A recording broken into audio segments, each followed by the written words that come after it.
Ah, Skyrim, a land of adventure, magic, danger and excitement, home to beasts, bandits and the occasional dragon deity. However, it is also home to humble folk.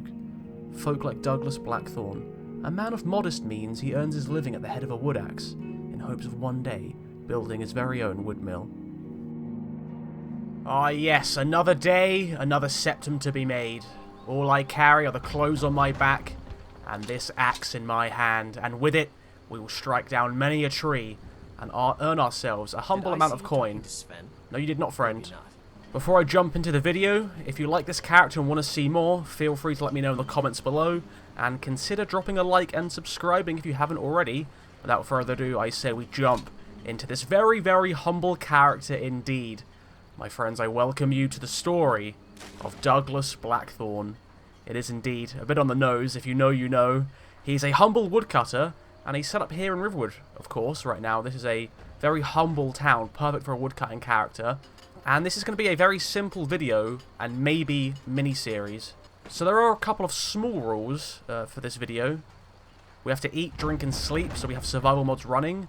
And woodcutting can be the only method that we earn coin from, so no adventuring, no treasure hunting, and all that good stuff. No selling other goods, no farming. Purely the woodcutter build, and my friend Douglas certainly has the build for it. He's blind in one eye from his lumberjacking days. He felled a tree and it split just wrong, and it took his eye out.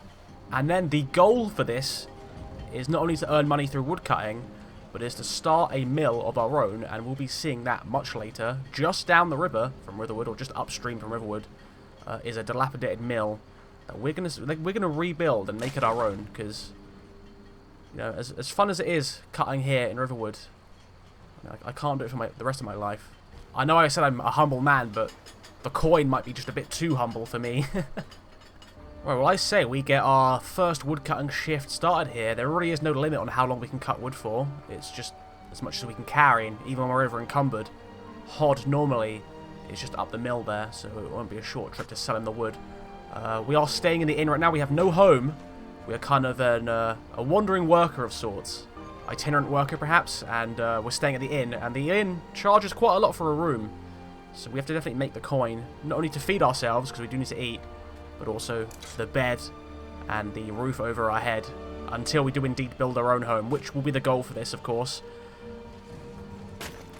I think it seems a fitting goal for a woodcutter to build his own home, so I thought that would be like the good end game for this character. But for now, it's just the labor. It's just laboring away, slicing wood.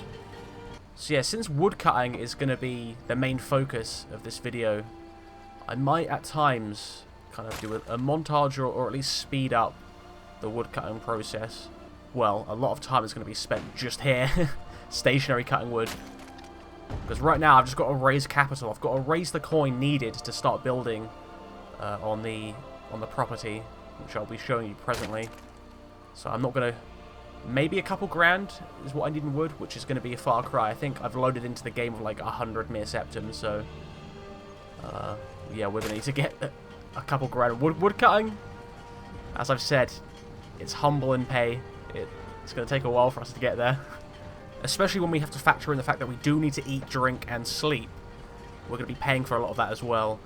And there might be some instances where it's kind of like, you know, one step forward, two steps back in terms of earning money, which is part of the challenge as well, I guess. So I've got realistic room rentals running, which makes rooms are no longer just 10 septums for every room. It's like it can go up to a few hundred in some places. I think Riverwood is actually quite humble. It's about 60 septums, so that's still a lot more than the vanilla game.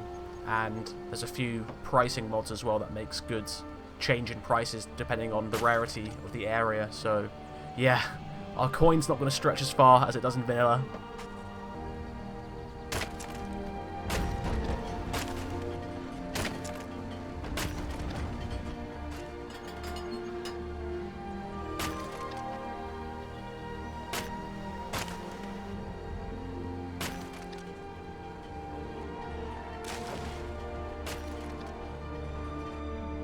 Right, a good few hours have passed now. We've been cutting wood like an absolute madman, like no one's business. We should have a good few septums after this. We are, of course, over encumbered. I just want to make sure I get to Hod before his shift closes and he goes home, because I don't want to be walking around Riverwood looking for him while I'm over encumbered. So hopefully we get a good amount of coin for this, because well, we've been at it for a good few hours now. It's getting into evening. We started very, very early afternoon, so I'm hoping for at least a few hundred septims at the least, enough to cover room and board for tonight. So, here for work? I am indeed, friend. Get an axe and bring me all the wood you can chop. My friend, way ahead of you, Douglas. Got business way ahead here of you. in Riverwood, I have firewood to sell, good sir. That's my only business. Honest gold. Indeed, honest friend. work. Honest gold for honest work. 200 for 200. Oh, I was hoping for a little bit more than that. So it is a septim apiece right now. That's rough. That's rough work. But, you know, Riverwood is... It's a town with lumber aplenty, firewood aplenty. It doesn't really... It's not begging for that kind of work. So, you know, in this case, beggars can't be choosers. I'll take the coin I can. This is why it's going to be such a challenge for us, because that was a good few hours of work. We got 200 septims. That's our wage for pretty much a day's work. So we could try again early in the morning and just work the whole day straight. So we wake up in the AM and then just until nightfall we work. But also I do want to check out the location for the wood mill that I want to build myself, so I can become my own boss. But that might have to wait. For now, I have more coin to earn. Actually, a good idea would be to check my needs right now. I am currently peckish, slightly thirsty, not to... Okay, so I'm not too bad for needs right now. I could eat a little bite, but nothing too crazy, so I'll stave off for now. Although I will need to get a water skin. No, you didn't, guy. Listen, just carry the wood, carry the firewood, okay? Do your job. If I were you. Listen, we're hard-working souls here. We have got no time for town drama, okay? So we've got Fiendel here. He's also a woodcutter. We've got this guy here who's a pelt buyer, so for hunters. There's a poacher there. He's on the outskirts of town. There's a fisherman there. So there's all sorts of trade here in good old Riverwood. And, of course, lumber is most probably the biggest one. It probably props up the economy in a big way here. Right. Speaking of the economy, there's also the inn, another part of the local town. And we're going to go in there now and spend some of our hard-earned wages on some food for ourselves. And possibly a water skin. Actually, if I pop into the trader, I could get a water skin from here if they're selling. Need something? No adventures? Oh, no adventures. No adventures indeed. We're just a humble town. We're humble workers here. No adventures for us at all. Right, friend. I What don't have you got know. for sale? I'm hoping his water Trinkets, skins odds and are not ends, too that expensive. sort of thing. He hasn't even got any water skins. Damn. I think I'm going to have to just buy water from the inn or drink from the stream Damn until thieves. I get myself a things skin, because weren't they bad are enough. quite hard to craft. You need a good few items to craft a water skin. Right, that's okay. We can drink from the stream. It's safe enough. We might get a little bit sick. But that's okay. If there's a shrine, we can just pray to the gods and get rid of it. Other than that, we can buy bottles of water, of boiled water from the inn. Oh, sorry, friend. I didn't mean to be up here. Alright, let's go to the inn and get that water, shall we? Another thing we could do is make ourselves a tent. It'll work out, you know, the costs of the materials will work out better than paying for a whole room every night, which is 60 septims per night. That'll very quickly drain our income. Like we'll just be working to pay for our bed at that point, which isn't quite worth it. So actually, you know what? I actually might make myself a tent, because we can camp here on the riverbanks, and then when I go out into the wilds to go towards my land that I want to work on, I can camp there as well and still have somewhere to sleep. That might be a good idea, actually. I think I'm going to do that. I think I'm going to make myself a tent so I can have somewhere to sleep for essentially free, other than the cost, of course, of them making the tent. And the good thing about Skyrim is you're allowed to camp anywhere. No one's going to really have an issue with that unless you're camping like within city walls. Just a one-man little tent. That's all we need. The cheapest. So small fur tent, 2 leather, 6 fur, or 8 leather strips and 12 leather. That's going to be quite pricey to buy the leather, but I think it'll be worth it in the long run. We could see how much the leather is compared to the fur and judge it based on that, I think, because it is getting late now as well. I need to stay on some of my sleeping, my energy. Woodcutting is hard work. Right, my friend. Whatever. Do you have leather Blades, slash helmets, fur? Pretty much anything to suit He your has. needs. But to buy all that, I haven't even got the coin, and I need 12 leather. So right now, I might just have to make myself a bedroll and have no tent. Okay. Just a bedroll. There's a traveller's bedroll, cowhide, firewood, 8 leather strips. Oh, see, even the traveller's tent, it costs so much. It's the 12 leather, that's the issue. I could possibly hunt for an animal, but even that will take a while. There's the water skin. That needs leather as well. Leather's so pricey. Right, so my best option for crafting a tent might be the traveler's tent, because that's 6 leather, 8 leather strips, and 4 firewood. I could also see how much a tent costs in the trader again, just to see if he's even selling them. Oh, sorry, friend. Hey, Oh, my friend, I'm so sorry. You came flying out the door there. I bumped into you. Need something? What have you got for sale, actually? Take a He look. might have some stuff that I want. Oh, he's got some hides. Has he got any cow hides? Yeah, nothing I really want, good sir. That's okay. All right then. Oh, the stance. What are you doing, friend? You're looking down on me. My word. That is a stance. That's a powerful stance on your desk there. The Riverwood Right. Trader is What do you got for sale, good sir? Some may call this junk. Lucan is ensuring he's never going to be robbed again with his power stance. Ah, small tent. So that's 100. Honestly, that's going to be cheaper than just buying the raw materials. The small leather tent, I think. We should probably just do that. Get ourselves a cooking pot as well, so we can cook ourselves some good meats. Okay. Do you know what? I might just do that. I'll get the roll of paper as well, so we can actually make the water skin and the lockpick, because we need the lockpick for the water skin as well. So lockpick, roll of paper. Okay. Let's buy the tent. This is a lot of our wages so far. And the cooking pot. So we have 162 septims. We need to cut some wood in the morning, desperately, Damn to get some thieves. more money. As But if things weren't bad enough. at least we won't have to sleep at the inn for 60 gold a night. That's good. That's awesome. I mean, we could even possibly get a bit more wood cutting in. Ah, but is Hod even still on shift? Hod's still on shift. He might be packing up at any second, though. I don't want to be getting caught. Right, let's cut as much wood here as we can quickly, and then we'll sell it to Hod as soon as we see him walking away.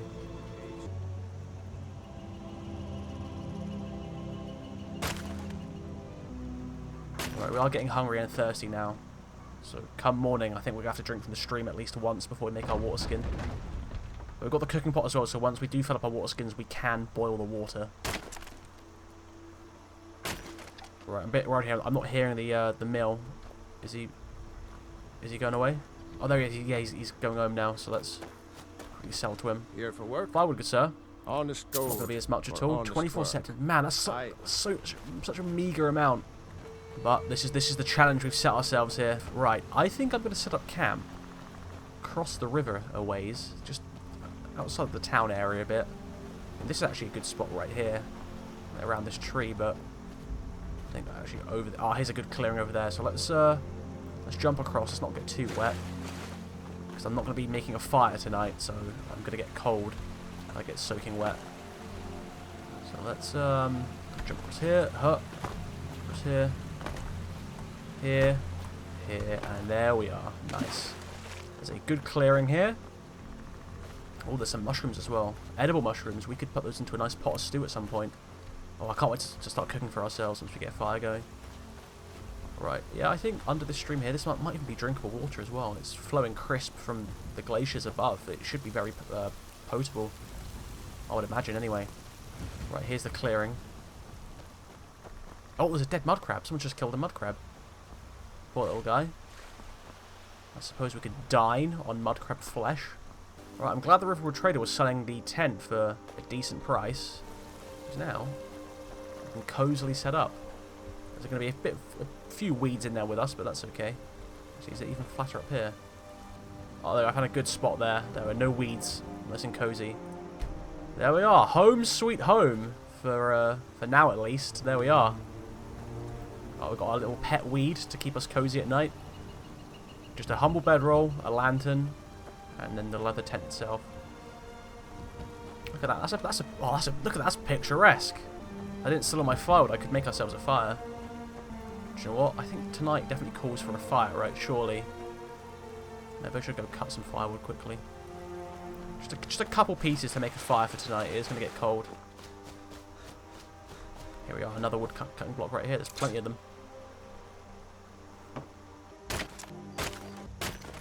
Lovely, lovely.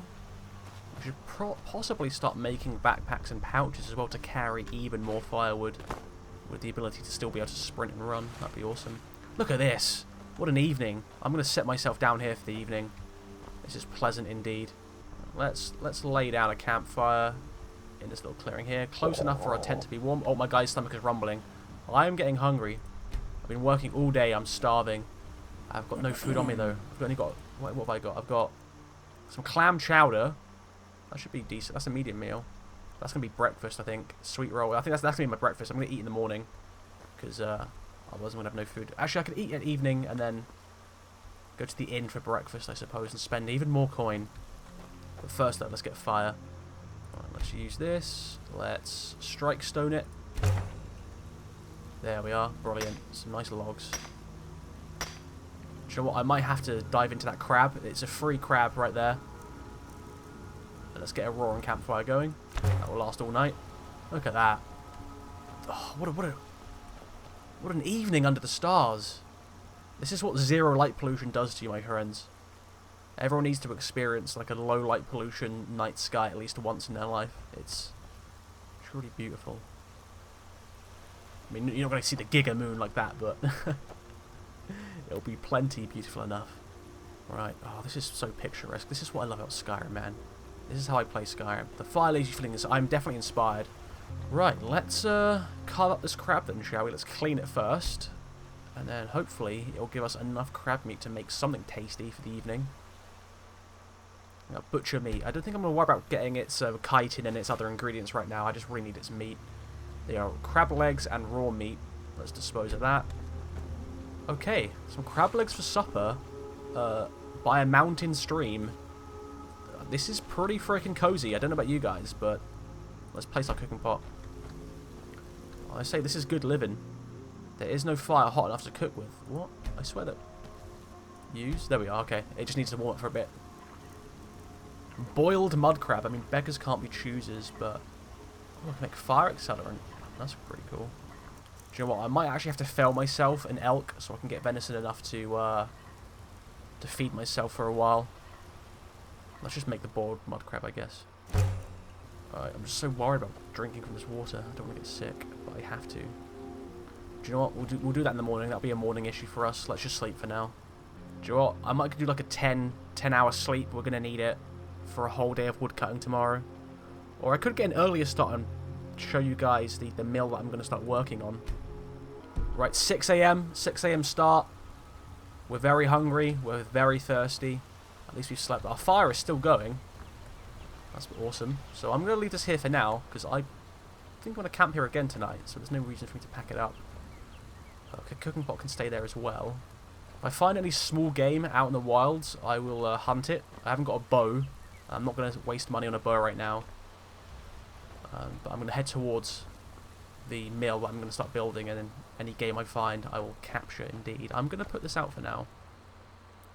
2 hours remaining? I will just leave it. It's only got 2 hours remaining. That will net me back only like a 1 log or something. I'm feeling inspired. Let's eat some food. Let's get this clam chowder down us. That's a medium meal. Still hungry. I could eat a whole sack of flour. That's a raw sack of flour for a medium meal. Will that make me sick? I guess I could mix it with water and eat like a flour paste. That's just dire straits though. Raw. How do I cook these legs? Because it's raw food. It might make me sick. Raw crab's okay though. Let's eat 5 apples as well. 5 apples and a clam chowder. No longer thirsty.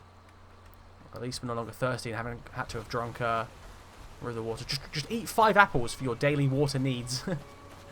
No reason to get sick from river water. Right, I want to be quick about this because I've got a whole day of work that I don't want to lose to running about in the woods. Oh, there is an elk there. I could try frickin' knocking it down with my axe. Carving up its meat for myself. Let's do it. Yes, come on. Yes. Okay, this is gonna be food for us. This is woodsman. That was such a woodsman moment. My word. I might even take its hide as well. Its leather could come in handy. Alright, this food will sustain us for a few days at the very least. Okay, I'm glad now I've got meat on the menu. Meat's back on the menu, boys. And there's some wolves there, and they're hunting a poor rabbit. Oh no, he's dead. He's dead. That's free pickings, and that rabbit's free pickings. Oh, he's guarding it. I don't want to tussle with the wolves.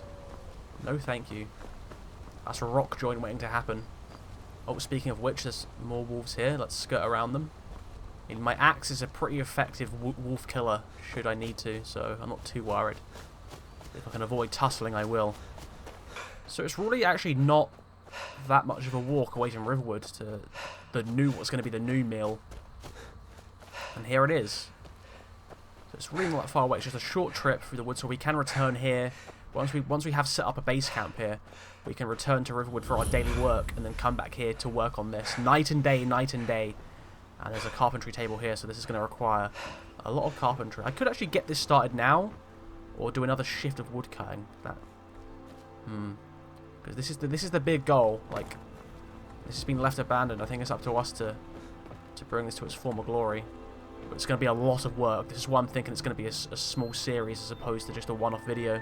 But look at this. If we can get this up and running, what a pleasant place. Right on the lake. Our own mill as well. Look, this is already in good order. Like, we haven't even got to...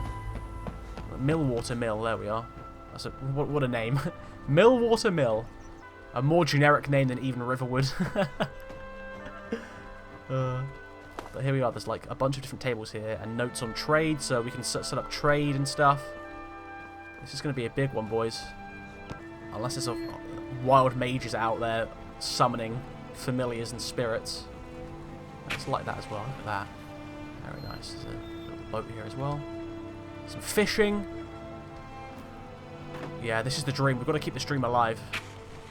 Let's see if we can get at least one building up and running before ending this episode. I think that would be for the best. Or like fireplace. There we are. 8 hours. Okay. Got a fire going in here. Oh, can we sleep on this? We can. Oh. Millwater Retreat. There's a hidden... I didn't even know that. I just hit... Okay. Wow. Okay. This is cool. Let's pay this a visit quickly. It's very dark in here indeed. Let's light this lantern. Millwater Retreat deed. We've got the official deed. As recognised by the Hold of Falkreath and its governing body, this deed hereby declares that the Millwater Retreat and its surrounding land is the explicit property of the following citizen. I have to keep this in my pocket now. We've just got the deed for free, boys. Signed deed, yes. My word. Okay, so we've just now come into the possession of a mill for free. Oh, my word! I didn't even see him there. Doron, my friend. No. Oh, he's got a hammer that might come in handy though. I might need to take that hammer.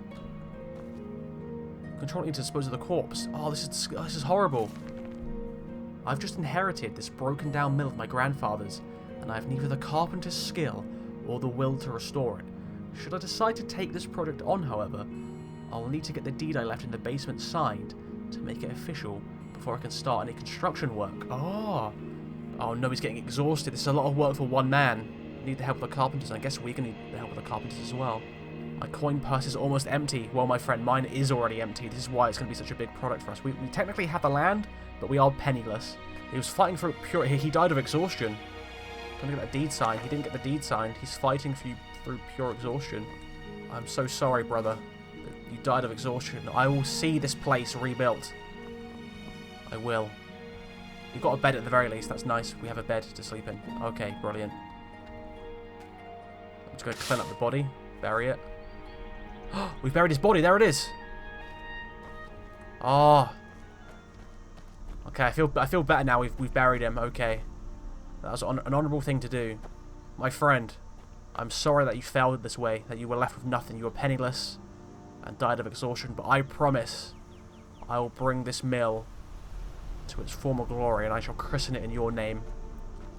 Okay, well, coin is what we're going to need anyway, so let's just go back to Riverwood and do another shift, because I'm hungry and I'm slightly thirsty, okay?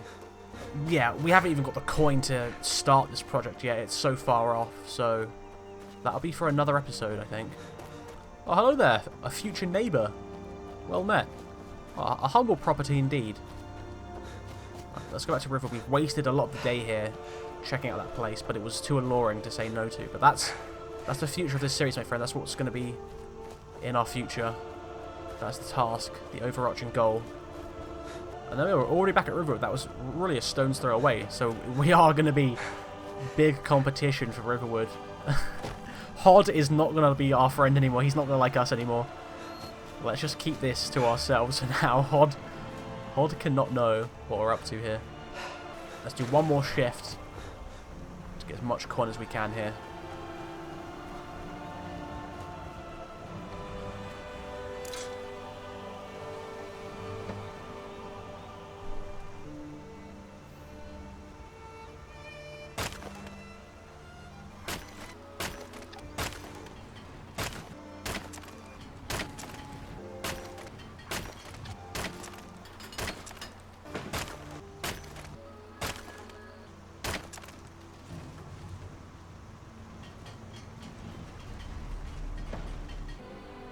So to those who have made it this far, thanks. If you do want to see more of this character, of this series, let me know in the comments below. If you haven't yet, consider subscribing. There is a lot more work to be done as this woodcutter character, Douglas Blackthorn. So yeah, once again, thank you for watching this far.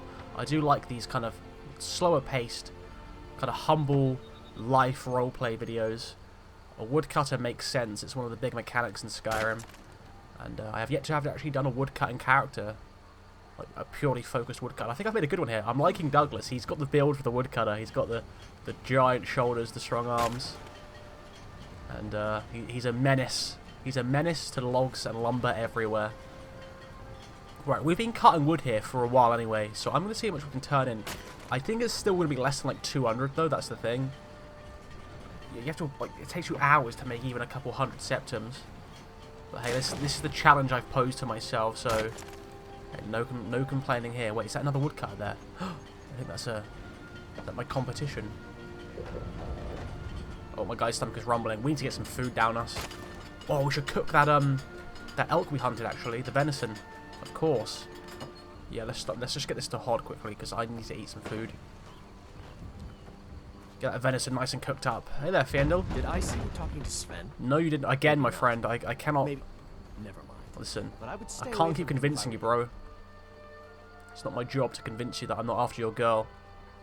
Oh, Hod, please, brother. I need to speak to a reasonable person. You're an honest man. I'm sorry that I'm going to soon be your competition. Honest gold for honest work. Just slightly under 200. Good Yeah, day. Hod, I can't let them know right now what I'm doing. I've got to keep my cards close to my chest because I'm cash poor, and so if he knows about my plans, he might try and thwart me in some way. Right, let's get this cooked. Oh wait, no, we need to get this to going, don't we? Do I have the firewood? I think I've just sold it all, haven't I? Yeah. Right, that's okay. We can cut a few pieces. No problem. Hey, this is the woodcutting guy. If I'm to cut wood, I will do it proudly and happily. Do you know what? Also, I think I'm going to keep the outfit I've got now. This green kind of plain outfit. I don't know if it's really a woodcutter outfit, but I like the way it looks. So, oh, I actually just realised as well, from where we're making our new mill, across the lake is the Half Moon Mill. So we're like between Riverwood and the Half Moon Mill. Is the economy in need of lumber that much of Skyrim that there's going to be 3 mills so close to each other? Are we going to actually be able to make money from this mill? I hope so. Because what I'm seeing right now is Riverwood is producing a lot of lumber, and they seem to be, you know, the supply seems to be coming out pretty without issue, and they seem to be. Oh, I guess Hod's probably making decent. I mean, look at all this chopped lumber, and he's cutting more every day. I'm cutting wood from him. He's got his wife cutting wood. There's another woodcutter in town. Fendel's also cutting wood. Like, this is a lumber town, and I just hope there's market enough for me to kind of creep in myself and get my own customer base and earn my own money. We shall see, though, my friends. That's only time will tell. Right now, we're so far away from even that. So, yeah. Right, let's get this fire lit, shall we? I'll just do a small fire. I don't need to get a roaring guy right now. Just enough to cook my venison into delicious meals. There's a wandering knight. Oh, there's 2 wandering knights on their horses. Look at that. Right, elk steak. That's stamina recovery. I want the venison chop. Filling meal. Let's do that. Because I got the salt, didn't I, from... Oh, no, I don't even need to use the salt. Okay. Venison chop it is. Let's get that sweet roll down, shall we? Still hungry. 1 venison chop. There we are, full. A sweet one of venison. That's a good meal right there. Something sweet and savoury. Right, actually, that's reminding me. Do you know what I might have to do? I might have to spend all my current wages on that initial iron ore investment to get my... Or the iron ingot investment to get my smelter up and running. Okay. Unless I can smelt it somewhere else. There isn't a smelter in town. That's the only issue. And to build the smelter at my place, I need the iron. It's going to cost all my wages. That's the thing. I've got less than 400. For 8 ingots, it's going to be way more than that. I'm not robbing. I'm not going to rob. I'm an honest man, so... Let's see what he's going to charge us. Take a look. Right, for 8. Oh, we can afford it. We can afford it. We're gonna have to do it. Let's do it. We've got 150 gold to our name. That's still enough to keep us going. 240 coin gone. Did I see you talking to Sven? Maybe not. Yeah, we're still going to be under Hod's employment for sure.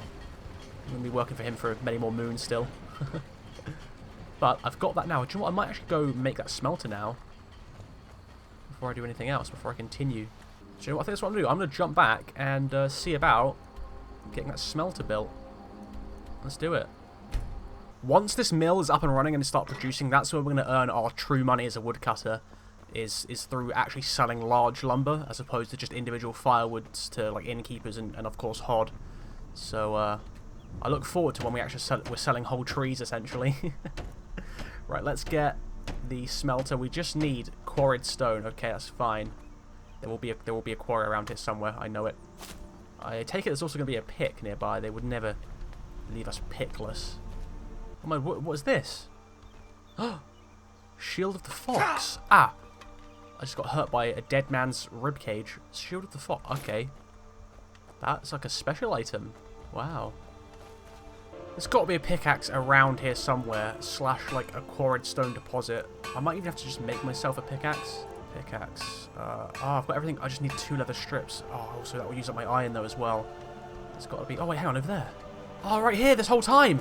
It has been next week. I was looking high and low for this. Yes, okay, here it is. I knew there had to be one so close by. I was going all the way around here. Like, night is nearly fallen now. I was looking for this deposit for so long. But there we are. We've got a quarried stone, and it is right near the iron as well, of course. I was right here. All I had to do was do that. I'm an actual fool. Mother gods, okay. That is the funny thing about searching for things. It's always right in front of you. Right, that was the last thing we needed for the smelter. And then I guess we can move on. I still need to make the barracks for the carpenters as well. This is going to be a big project. This will be something similar to Normal Life, I think, actually. Be very similar. Only Normal Life was more overarching with hunting and things, but this is purely just woodcutter. Okay, let's well, I just thought I saw a body there. That was the cross. Right, let's get our pickaxe in. Let's get ourselves a few chunks of stone. Come back to our newly discovered quarry deposit. Oh, okay, that's a lot of stone already. I think that's all we need already. Just that's 11 straight up in a couple strikes. Okay, brilliant. Let's get the smelter. So now we can actually turn that iron into ingots, which we're going to need. 4 hours? Yeah, let's do it. We're going to be hungry after this. And night has indeed fallen. Luckily, we have got a bed here, so we can sleep. Office structure. House structure. Let's do that first. Let's do that. 6 hours, my word. Okay. This is going to be rough for us.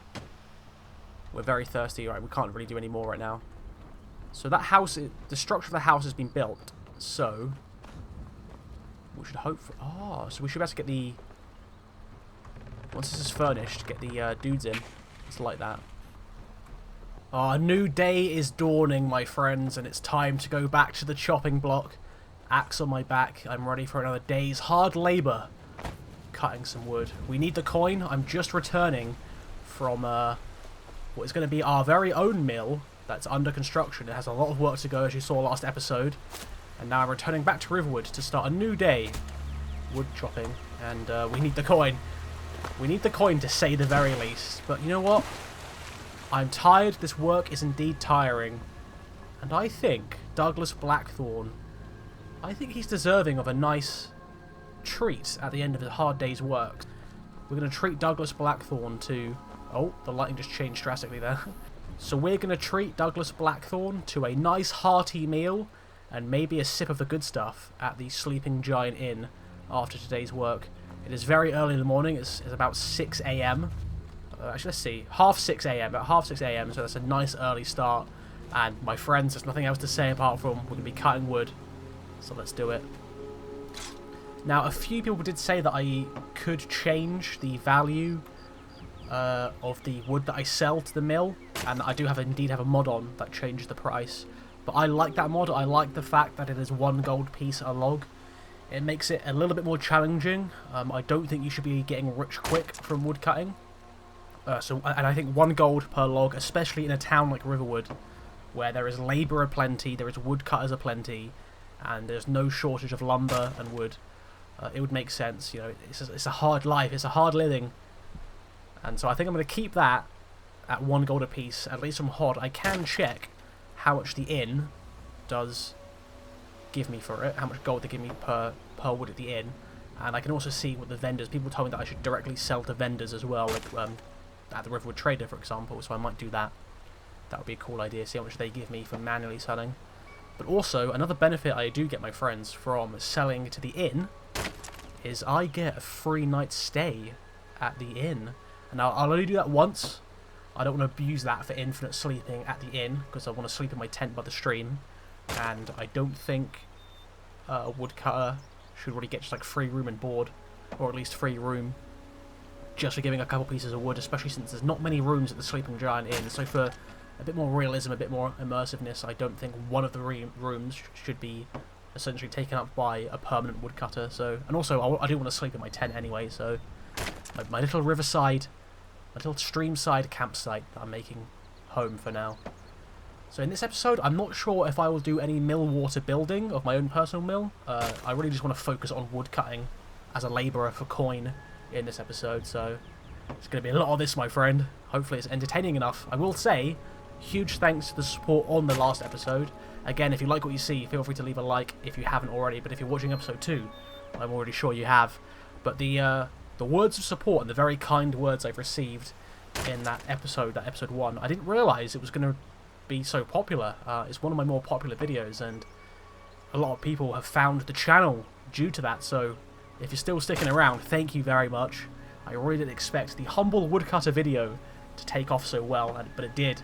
There's a lot of other like-minded individuals out there who like the cozy life and also like watching cozy videos, and that's what I aim to do on this channel. So once again, thank you very much, and hopefully you continue watching. Now let's get back into woodcutting.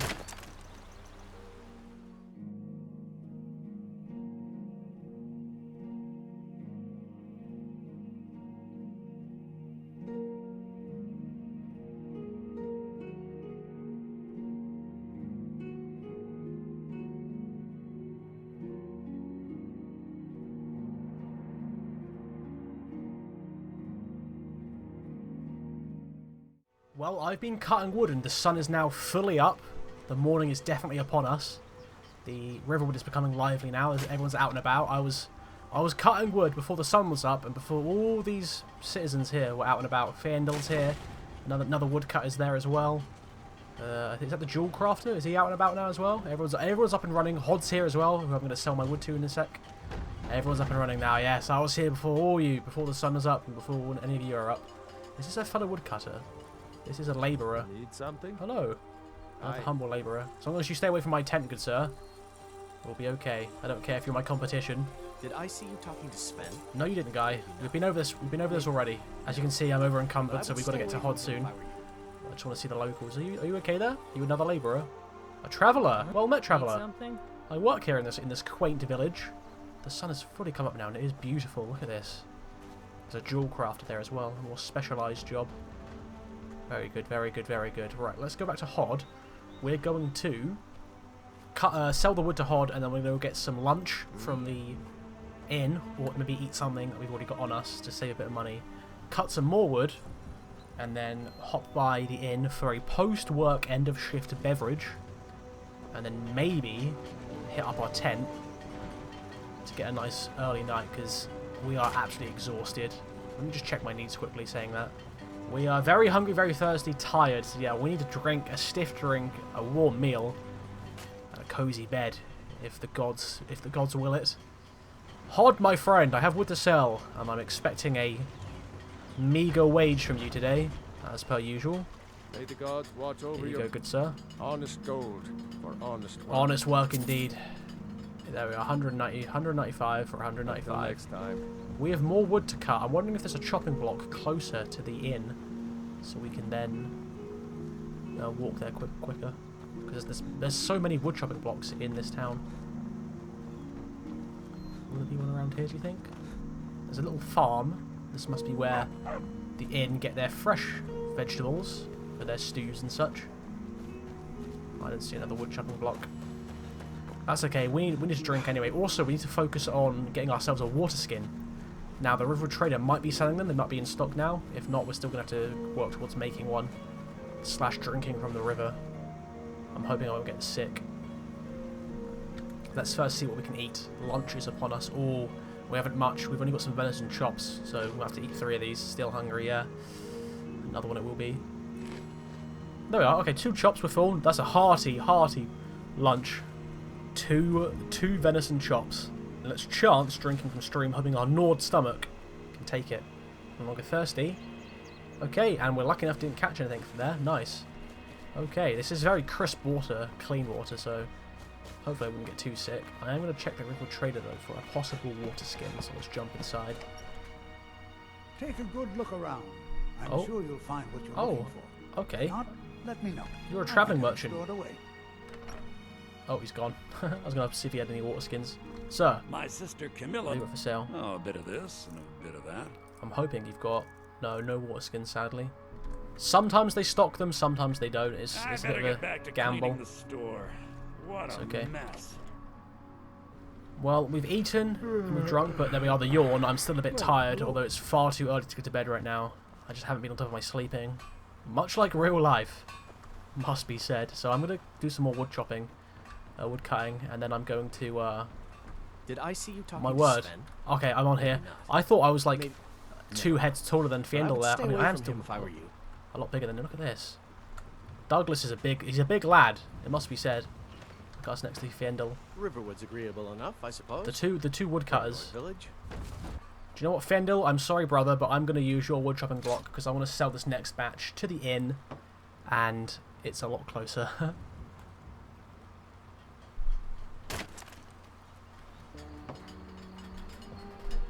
There's beauty here, unmatched in all of My friend, Skyrim, to be sure. I couldn't agree more. Riverwood is such a pleasant town. I'm sorry I'm taking your wood cutting block here, but obviously stacking the wood anyway, okay. Different jobs right now. He's carting away the wood that I'm chopping. I am for sure going to be over-encumbered. It's not going to be a fun walk to the inn now. Let's try our hand, shall we? Oh, hello there. We're a small village, but we work hard. Oh, Take care of trust me, I know much about hard work, my friend. Indeed I do. It's going to be a nice slow walk back to the inn, but the day is pleasant enough that I do not mind. Just look at this. So pleasant. Hey, oh, there's always someone moaning, isn't there? Good day. Good day indeed. Most people are pleasant here. There's always... Every town's got one. It's okay.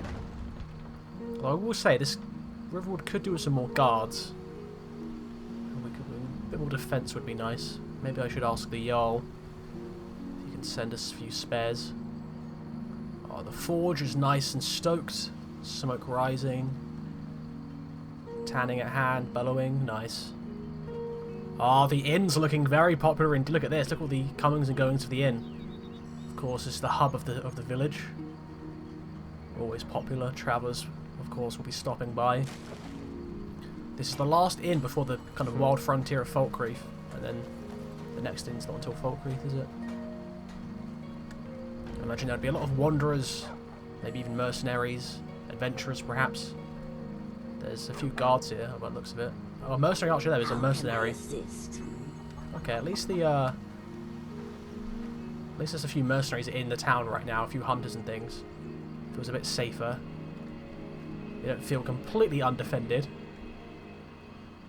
Now, I have a feeling that the innkeeper is going to also give me 1 gold. After that, I'm also doing it for the free room, of course, but after that I'm going to see about selling directly to the shopkeeper to see if that nets me more money, and that might be the way forward. Because I'm sure the Riverwood Trader needs fire as well. Hello there, Stump. Well met. Is that Embry there? Oh, Embry. I'll get you an ale, good sir. On in, just stoke the fire. Oh yes, friend. Stoked fire. Sounds delightful. A bit of a mysterious stew here. Not quite sure what it is. But I would probably help myself to a bowl. Oh, that bard. Please. I've just had a day's work. I could do without hearing that racket, please. By the gods. Right, my friend, I have firewood for you, good sir. We got rooms and food. Oh wait, is it only the Bannered Mare that wants firewood? Oh, it might only be the Bannered Mare. Because to be fair, that's the only inn I've sold firewood to. It might even be a Delphine. You're that visitor been poking around. I'm not a visitor. Well, I'm kind of an itinerant worker. I'm not from here, I know, but I'll become a local soon enough, I'm sure. Right, I don't think I can sell my wood to this guy. It must be the Bannered Mare only then. Just a cook, lad. That's okay. I guess we'll go to the Riverwood trader instead. And if I can't sell to him, I'll go back to Hod. It's a long walk though. Aye. Be glad to be rid of this bard though. Either cards, let me out of here. Not that I hate the bards or the music. It's more, I was hoping for some more quiet peacefulness today. Especially after a hard day's graft, cutting wood. But the day's pleasant enough, I'm returning to it. After I sell this batch, I might make my way back to the mill. My mill.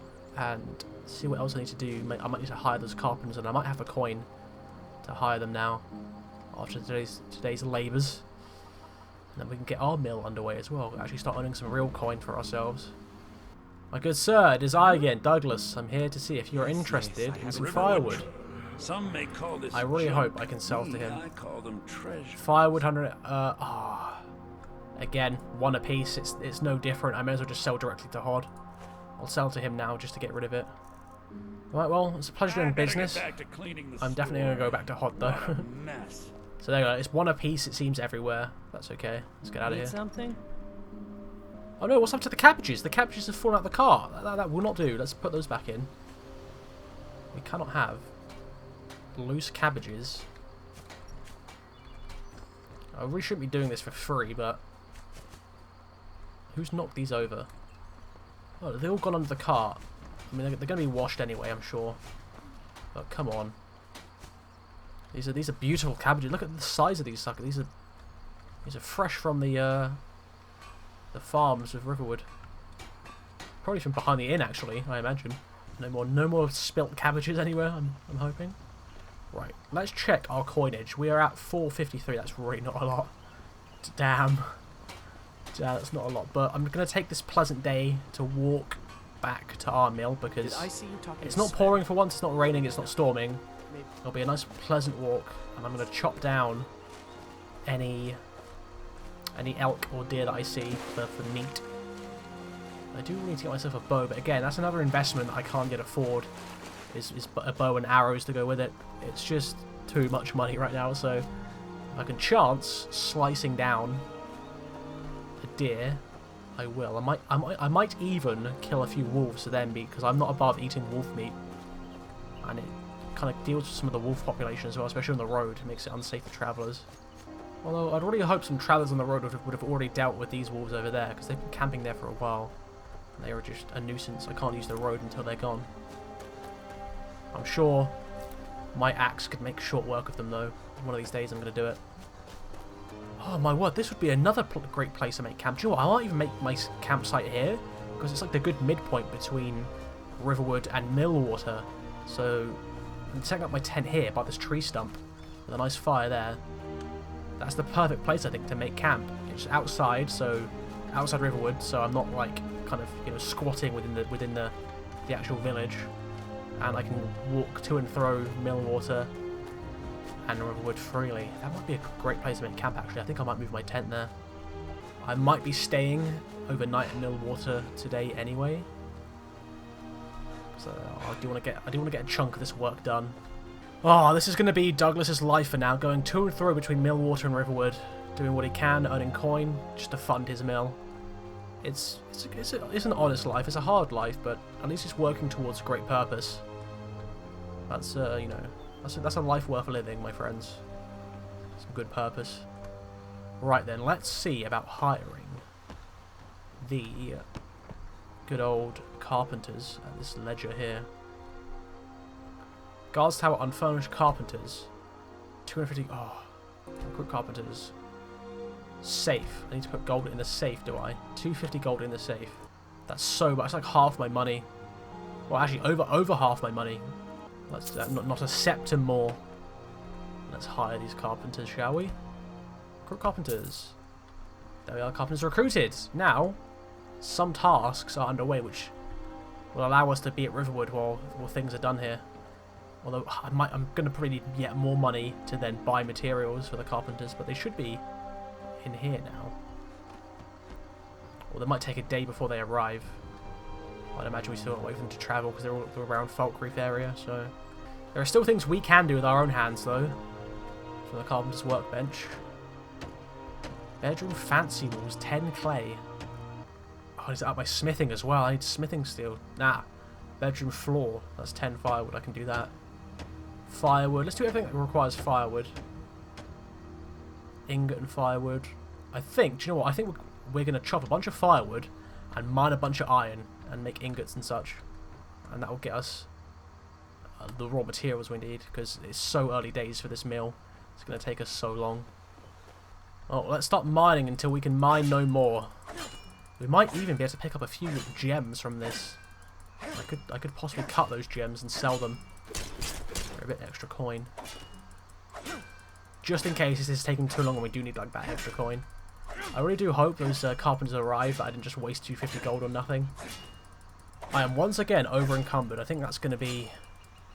I'm going to see a lot of that in this series. Just being over encumbered. That should be enough stone to last us a good while, I would imagine. And then we'll do the same with wood cutting. I wish wood cutting was as quick as that. I'm going to pop these in the chest and I'm going to see if it counts as a material or if I have to have it in my pocket to build stuff with it. So let's put 6. Look at all that quarried stone. Man, that's fast work. Now we have to have the quarried stone in our pockets. Oh, what a shame.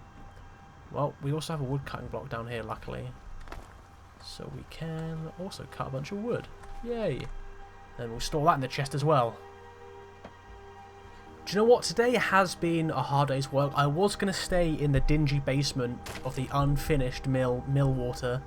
But do you know what? I think I actually am going to go back to town for the evening, have a meal at the inn, spend a bit more coin, have an actual nice meal, and then sleep in my tent, and then I'll pack up my tent and move it to that midway point, I think. Yeah, I think I'm going to do that. I think I'm going to treat myself. I can always earn back the gold wood cutting, of course, tomorrow, so... I think Douglas, I think he deserves to have a nice cooked meal and not just eating kind of, charred meats and chops that he's roasted up himself. A more balanced meal. He needs a good night's sleep as well. I've not slept as Douglas for a while. He's just so busy. He's got all these projects to do. He's using any hour he has to cut wood and make coin, and it's all a pittance. It's like I spend it as fast as I earn it. Now this is really becoming too realistic, isn't it? Part of me is like, oh, I could, find some buried treasure, and that would be all my troubles sorted. But alas, that is not. I'm going to try and hard stick to the more simple life. In a lot of these past series that I've done, I do allow myself to divert. Oh, here are the carpenters. I do allow myself to divert from the kind of role that I've set a little bit. Like Life as a Miner, there's a lot of adventuring going on in Life as a Miner. It was a bit of a different character, so it made sense, but this is going to be the hard stick to the woodcutting, I think. Oh, I thought they were going to move into the house. I was willing to let you guys have a house, guys. You have this camp. I mean, I myself camp, so I don't look down. I'm not above it, but need something. Well met, friends. Well met indeed. Yeah. I might see if there's any tasks these guys can do. Evening is coming, so I'm going to journey back to Riverwood once I deposit this wood. This firewood is not for selling. This is for my personal use, for projects on this land. So let's whack this in the chest. 40 firewood, that should keep us nice and fed for the workbench for now. Is there anything we can build? There's so much stuff we can build. Oh, this is going to take a long time. This is all like minor stuff as well. I want to get like the main structures built first. Let's see if we can put the carpenters to task right now. Carpenters 8 AM to 5 PM. Okay. Yeah, we've gone past that. Unlike me, my carpenters have a strict schedule and work day. I do not. Of course, I own all this now technically, so I'll not expect them to work outside of their hours. But of course, I'm willing to do that. Oh, so they're an 8 to 5. They were 8 to 5 workers. Okay. I'll have to remember that now. That's a new element to this series, 8 to 5. I've got to keep that in mind now. Let's run back to the inn. Get ourselves a nice meal. Right, I will have to remember that. That's why I'm rushing, so I can actually sleep at a reasonable time as well, so I can be up. So if I wake up for... Oh, it's a hunter over there. If I wake up for 6, I can run over.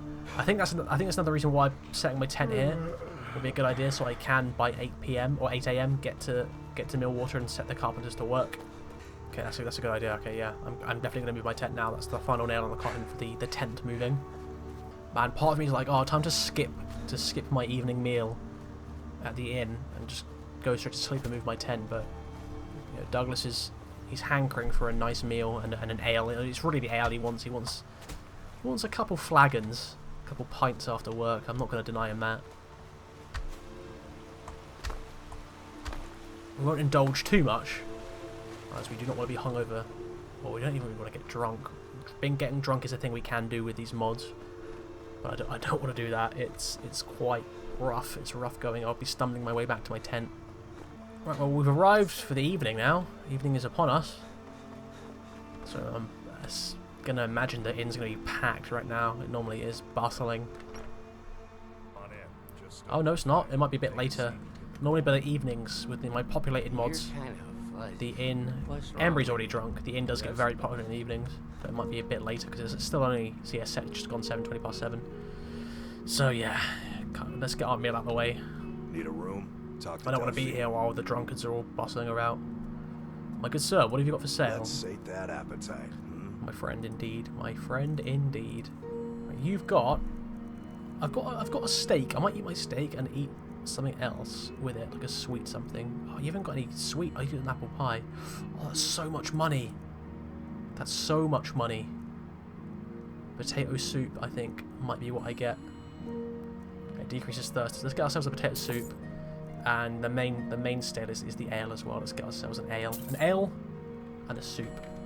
That's a rough meal. We're not gonna... Let's find ourselves a table, shall we? Let's You're that visitor, Ben. do you know what? I kind of feel like sitting in a dark corner, I'm not gonna lie. I'm gonna sit here for a sec. I'm gonna see about getting out before the bard starts playing too much. Oh, he's just started. No, I can't do this. No, not the end of the shift. Embry's enjoying it at the very least. Let's just eat our meal and get out of here, I think. Right, potato soup, please. That's no longer thirsty. Can I have a bit more? I don't want to eat a whole... steak, so I think I'm going to be okay with that for now. Well, I think all that's left now is to drink our ale. Let's do it. A nice ale. Empty bottle so we can fill it with water. You know what, I'm not enjoying this evening meal. I'm feeling... Douglas is feeling dejected, he's feeling down. He's just not earning enough money. And the hooded woman, you've ruined my peace. You have to sit here. Look at the empty tables. Look at the empty tables, and you chose to sit here. Look at Douglas. He's just not having any of it. He's just not having any of it. I can't believe she chose to sit here. No, I can't abide this. This is untenable. This is not... And now she get away from me. I'm out of here. I don't want to be a downer and ruin the mood, so I'm gonna kind of distance myself and part ways. No, that was not the that was not the cozy post shift meal that I wanted. Damn. Do you know what? I think Douglas. I think he just prefers, his own company. He prefers sleeping under the stars. He prefers cutting wood alone. Small walks through the forest. I don't think that inn is really the place for him. We spent a decent chunk of coin there as well. We really can't afford it. Douglas he's very poor right now. He has land. He might seem to be rich in assets, but much like the other guy who died before he could sign the deed, it's slowly killing him. He's up all night. He's exhausted. What is that going on? What is going on? I need to help the people. Douglas has come. The woodcutter is coming. My word, there's explosions going on. Things are exploding. Who's this? Alright, I'm actually sneaking up behind here. They're killing the citizens. An ice wizard. Who is this? Oh, they're on our side. Experienced adventurer's dead. Who are they killing? Adventurer warrior? Why did this person kill the adventuring party? They're not hostile to the town. Was this a fight amongst themselves? Need something? Okay, so a taste of the more wild side of Skyrim has reached Riverwood now. I'm not going to kill this banned ice wizard because they are actually not hostile. If you remember banned fire wizard, he was a good friend and personal guard to the Rat King. Yes. It's yes, not I haven't got all day. These aren't bad people as far as I'm aware. They're not attacking civilians. They've killed these adventurers, and also the adventurers are not hostile either. A dilemma. Okay, this is a big moment for Douglas. Does he do it, friends? He's had a rough day of work. He's exhausted. He's spent all his coin. He has nothing. That's just doubling his money. That's just doubling everything he's made today alone. And all he has to do is take it from their dead coin pouch. But it is robbing the dead. Once we do this, there's no going back. There's no going back. You are hungry already, and I haven't the coin. I have 170 coin. Do you know what? A decision has been made. I hope this doesn't taint Douglas, and I hope this doesn't mean I start doing more things. All I'll take is the coin. I won't take the skooma. I will not take the potions. Or even the clothes. There's food as well. Like, Douglas could eat this. This is going to all go to waste. Like, all that's going to happen is the Jarl's guards are going to come and take this coin. And it's going to enter the Jarl's treasury. Oh my word! There's a wolf here. I've got nothing. Do we let the guards? Do we let the Jarl scoop this up, or you know, someone else in the town to take it? I think we should take this, my friends. I think we should take this. That's 235. Do you know what? I've taken it. I will promise to one day pay this back in some way. I don't know how, but once I have the coin, I will give this back. And there's going to be more coin from these guys as well. There's a bow and arrow as well. I can get everything I need from this guy. Look at this. I think that's a bit too much. I don't think I can take all this stuff. This stuff will actually set me up for life. Well, not for life, but another 200. That's like so much work. 411. Do I take this? It's not every day that an adventuring party gets slain before you, though. Like, I'm not going to kill them. I think we do this. We're going to funnel this straight. We're going to funnel this straight into the mill anyway. This will be a cash injection that we sorely need. I'll take nothing else, not even their bow and arrows. I want it so bad, but I will not take it. Okay, well that's a decision that was made, and it's been done now. No one saw either. I just wasn't willing to let that coin go to waste, and I can't believe no one cares. I mean, that band to Ice Wizard, that band to Ice Mage, just shown true power. They took out a whole adventuring party. Damn it, man, we just robbed from them. We just robbed from the dead. What have we done? Okay, we just need a good night's sleep, I think. I'm sure we'll feel better about it when this coin kind of nets us the life that we deserve and that we need. Let's sleep. Let's get 8 hours, shall we? You know what? I think we're going to need a bit longer than that. We haven't slept for like 2 days. Right, it's about 8 AM now, so we can start hiring the carpenters. So I'm going to pack up this tent, actually. And I'm gonna pack up my cooking pot. And I'm going to destroy the old fireplace. No unspent fuel, that's okay, we knew that. On a pleasant enough day, I'm sure the bodies will soon be cleared. And those bow and arrows will be added to the guard's armory, and they'll be taking all the potions. Well, I can take the coin. I don't think I could justify kind of pillaging so much. Like, Douglas cutting the coin pouches and taking them could go unseen, but him loading up on a bunch of adventuring gear and potions and stuff would it would go noticed. People would be like, okay, this guy's robbing the dead. Oh, this is not a good person. Skyrim is a morally grey land. It's not black and white up in this piece. Alright, where did we say that campsite was going to be? I think it was up here somewhere. We will lay down the law. Here it is. That's a very nice spot. Look at that. We're also close to this this old woman. Maybe we can have some dealings with her at some point. Hope she doesn't mind us setting up so close to her shack, but this isn't her land. She's welcome, of course, to the shack that she has. We will get some natural defense as well from the elements from this log, which is very nice. I think that's a good place to put it. Hopefully it's not clipping into the log. Let's see when it pops up. No, it's not actually. It's fine. Perfectly fine. Very nice. Very good placement. And then when we need to, we can set up a fire here. And we've got a very pleasant view indeed. And we're very close to both Riverwood and Millwater. Speaking of Millwater, I think we head there now to see if we can get the carpenters up to work. We're getting into their work shift now, and so far we've given them 250 coin, but they're doing no work. So let's put a fix to that, shall we? Let's also check our needs, because we are very hungry, thirsty, and slightly tired, because we slept for like 11 hours, so we're starving. We need breakfast. We've not eaten. We also need to hunt some game, and getting that bow would have really helped with that, but like I've said before, that would go too noticed. I guess we could always catch some fish. Right. My carpenter friends. I think I'm going to have to give them coin as well to get materials. Carpenters. Carpenter tasks. Ah, so we can set them, but it costs coin. That's a lot of coin. We're going to see what we can do with our hands first. I don't want to... Like, 75 septims for these tasks is too much. I thought we needed to hire the carpenters for tasks we couldn't do. But it seems like they can currently build anything we can for coin. So for now, I think these guys are going to stay here until they're needed for stuff we can't do ourselves.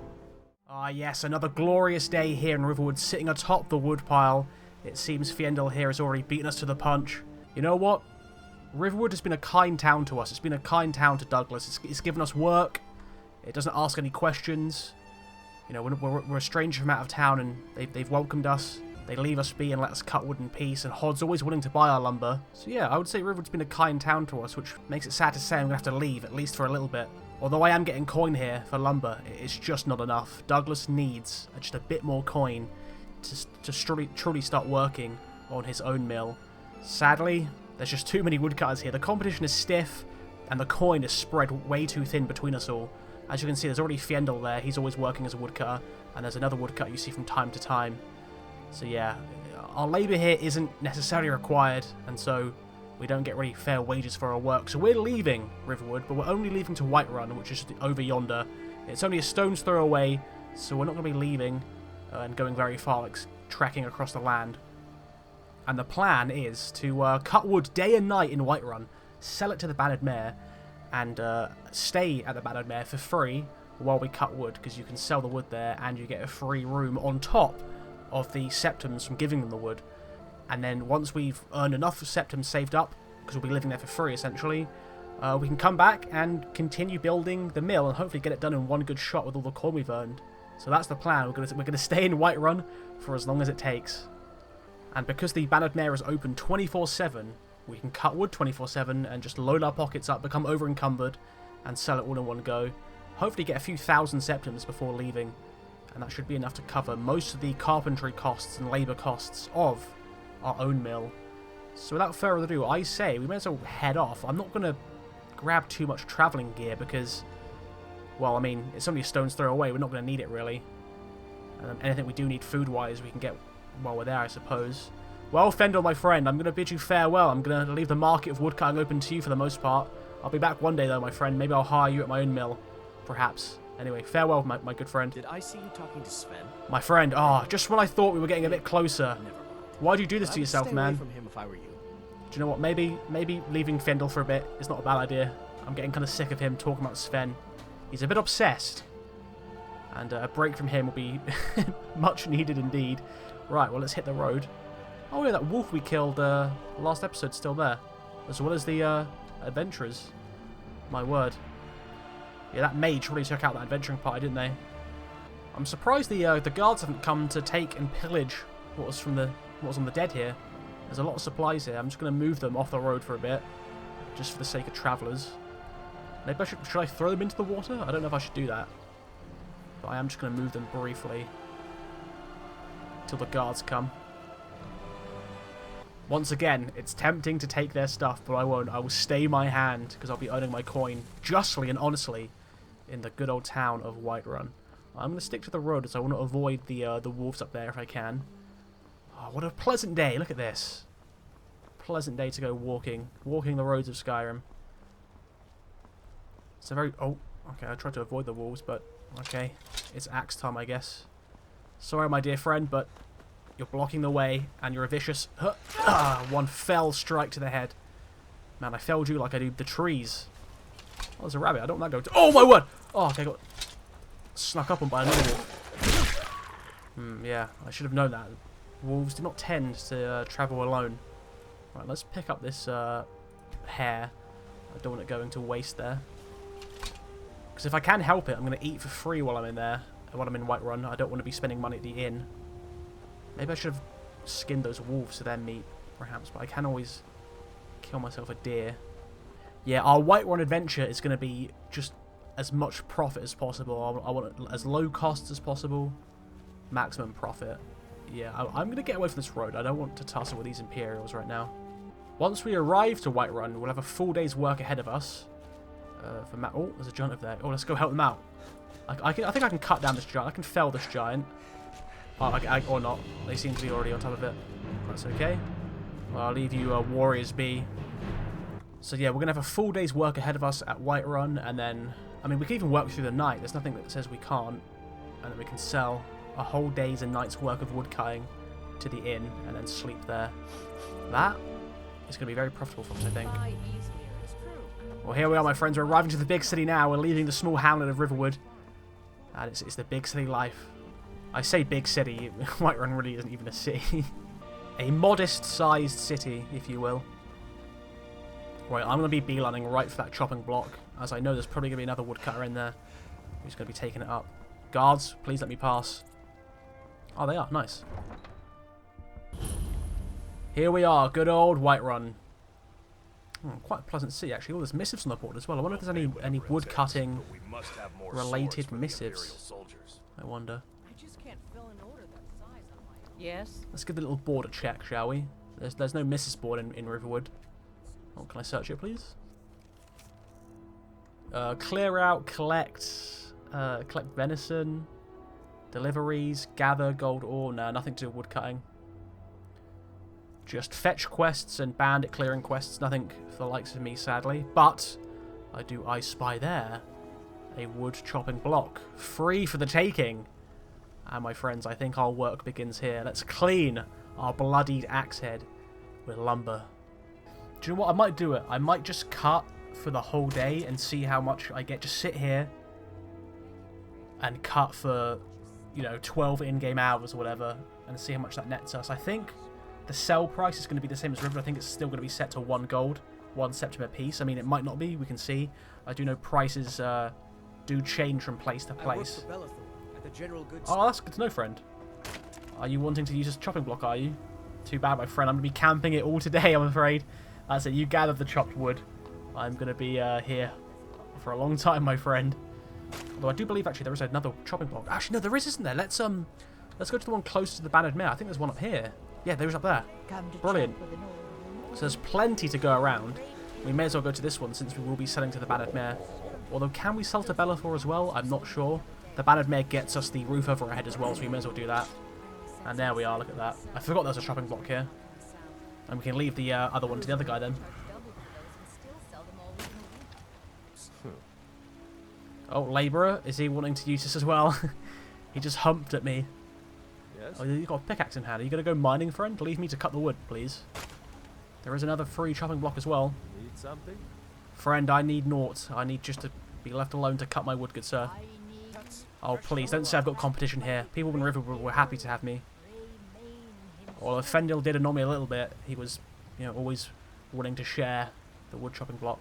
He's moved on now. That's good. Do you know what? Now actually might be a good time to see if Bellathor's got a water skin, because I'm going to need a water skin at some point.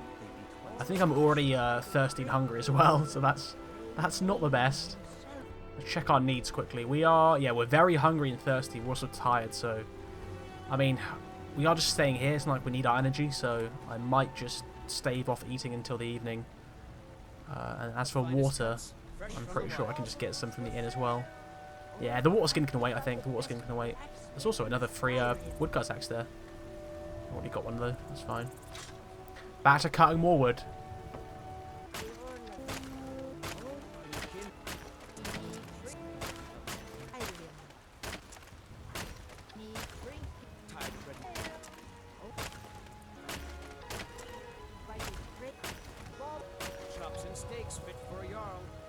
Well, evening is setting in, and Douglas has been listening to these market sellers all day long. They're just incessant. They won't shut up.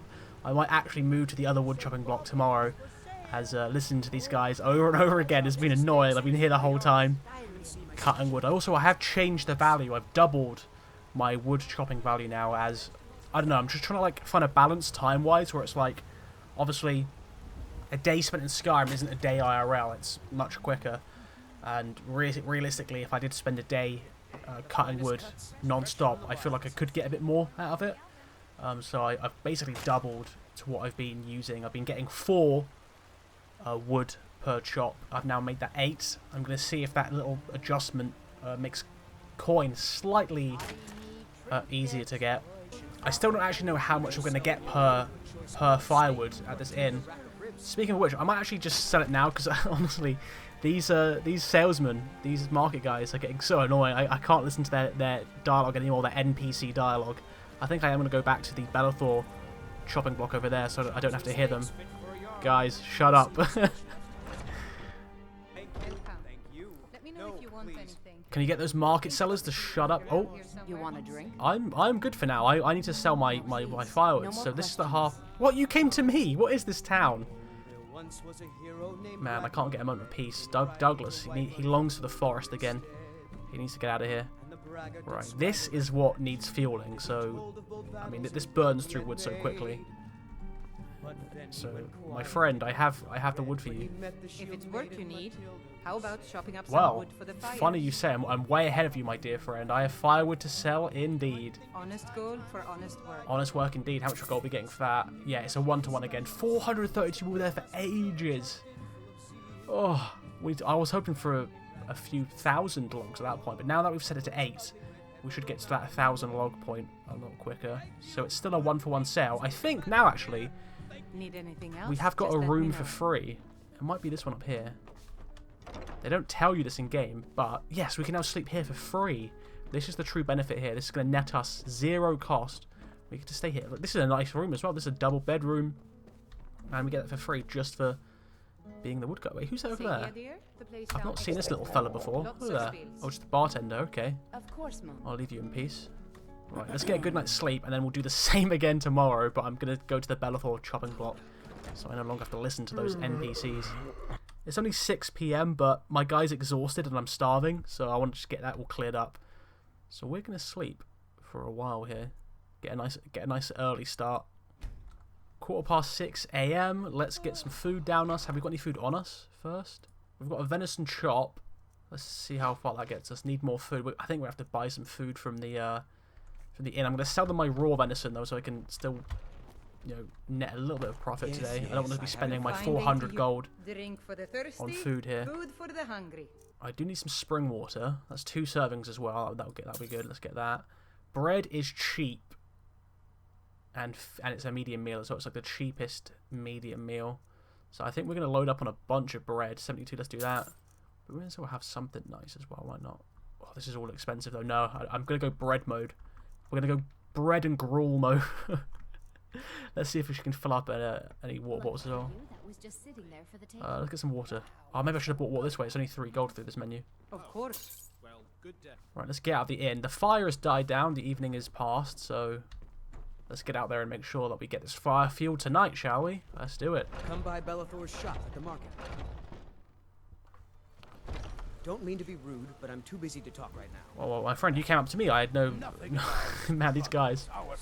I can't wait to get out of the city. I miss the hamlet of Riverwood. It's a very early morning here. The sun isn't yet risen. But that gives us the whole day to cut wood, and we're hopefully going to surpass 1,000 wood today and sell that for septims, and that should hopefully be enough to fund our own mill. So let's do it. First, I'm going to eat my my breakfast, my humble breakfast of water and bread. So let's eat our bread first, shall we?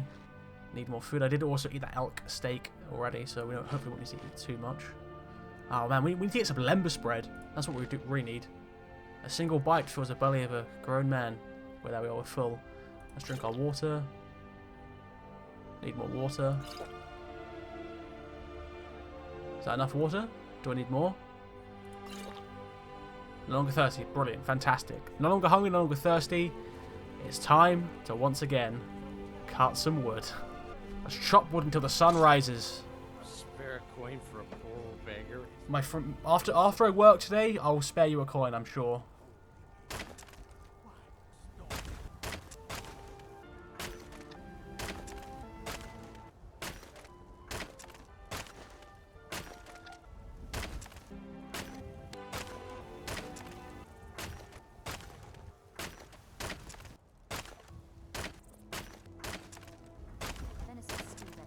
Oh, did you need something? Certainly. I'll be sure to bring some back for you the next time I go hunting. Need something? Whoa, whoa, whoa, my friend, I was using this. I went and got myself a drink, please. How dare you?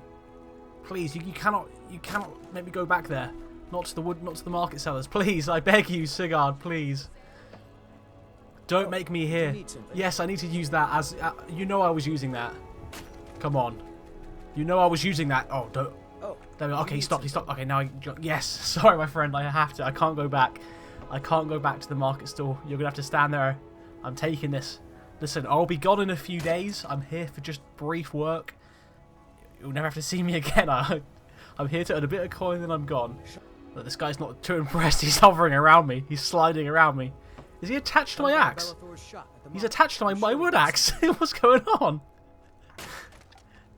Friend, please, don't stare at me like this. I have to do this. Don't mean to be rude, but I'm too busy to talk right now. Well then, okay, then leave me be. Right, guy, you have to get off my freaking nuts. Yes? Get away.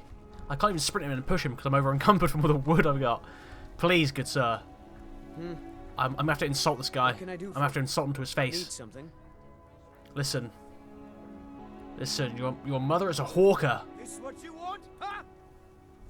Oh my! He's pulled a dagger on me. Oh my, guards! Is this self-defense? Is this self-defense, guards? He's pulled a it was a mere insult, and he's pulled a dagger on me. Finish this. Douglas, can I fight back, guard? Can I fight back? I'm sorry, Sigurd. You made me do this. Was that fair? Was that justified? Was that justified, guard? I think it was. I think it was justified. Guard, I'll let you investigate. Guard, that was a justified... I was cutting wood. Need something? Please, okay, he seems fine with it. That was fine. Oh no, what have I done? I've killed Sigurd. It just went out of hand. I insulted his mother. Oh no, it was justified. It was self-defense, okay? The Jarl, I will fall before the Jarl if I need to. I think we've got to leave this town, my friends. I think we've got to leave this town. Well, this has turned ugly fast. Let's sell our firewood and get out of Dodge. I've got this is bad. He's a local. I'm not. I'm from out of town. They're gonna a mob might turn on me any second. We've got to ditch. We're not gonna get as much coin as we thought, but we've got enough. Right, I was AFK wood chopping there for a while, so I'm hoping I have enough to get the heck out of town. Right, barkeep. I can't believe what's happened here. Douglas has taken a life. Work you need. How about chopping up some wood? I've done that, my friend. Let's sate that appetite, I'm hoping, oh no, I need to sell my firewood, sorry. I'm hoping Sigurd was not much liked in town. 600, okay, not the 1,000 we were hoping for, that's okay, let's get out of here. By the gods, his bloody body, he's just, look at it, oh no. He came out with a dagger, I couldn't sustain that many more slashes. He was, look, I've got my own blood on me. I need to get back, I should never have left Riverwood, I need to get out of here. Oh no. The guard says it's justified. I'm going to accept his ruling before he changes his mind. Listen, you take a septum because let the gods frickin' forgive me. Divines bless your right, let's get out of here. Oh no. Right, I'm going to go back to Riverwood in hopes the guards don't know that I'm there. And if I need to, I will leave to Falkreath or somewhere else until the heat dies down.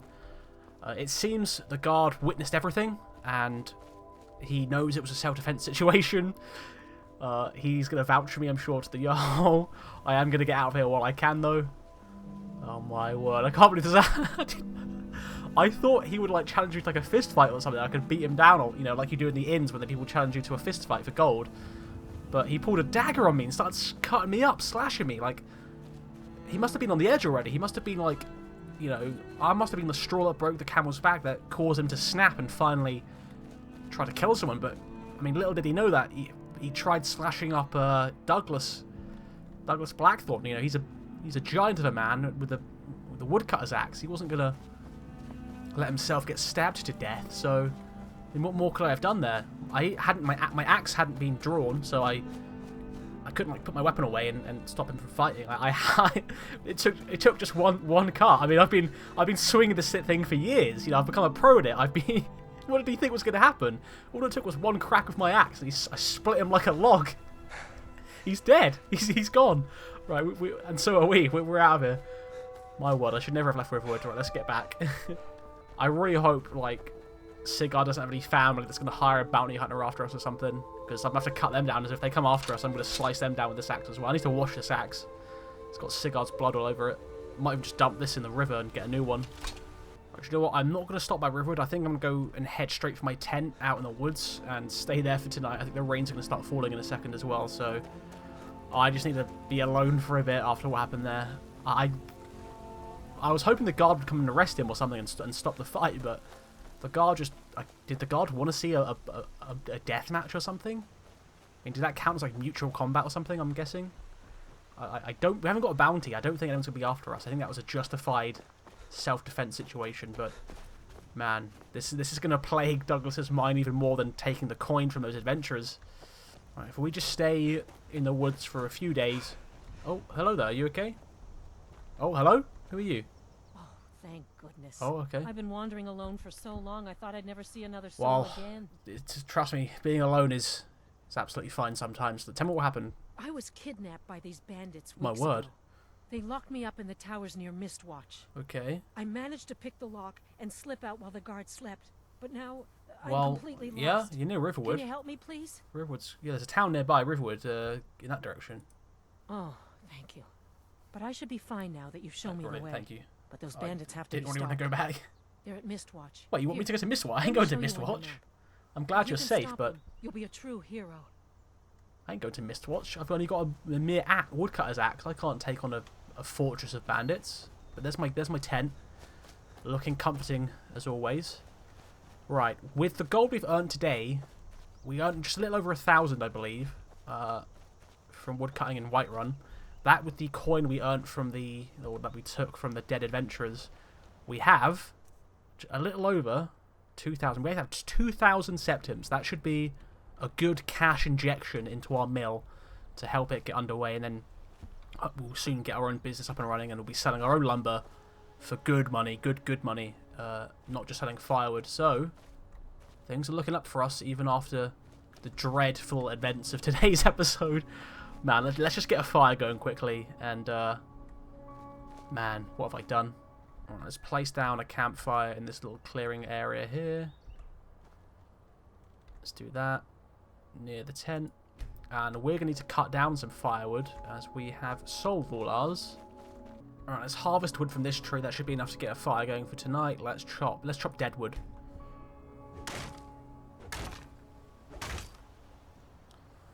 Oh, that's 4 pieces. That's not going to be enough. Let's go over here. This is the dead wood that we're chopping, I imagine.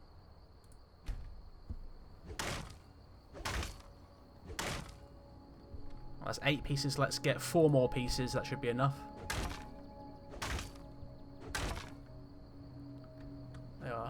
It's getting into evening now. There's a guard's watchtower over there. Man, I can't believe what's just happened this episode. Let's use this. Light fire. We'll get one roaring as well. We're going to need a bit of morale after today's antics. I say antics as if I didn't just split a man's head open with a woodcutter's axe. Oh, seared fat. Right, let's make a roaring campfire. Last 12 hours, that would be enough. We should see if we can fell ourselves some game as well. Actually, we've got a hare, haven't we? We've got a hare to carve up. Let's drop that hare carcass from the wolves, and let's take what we can from it.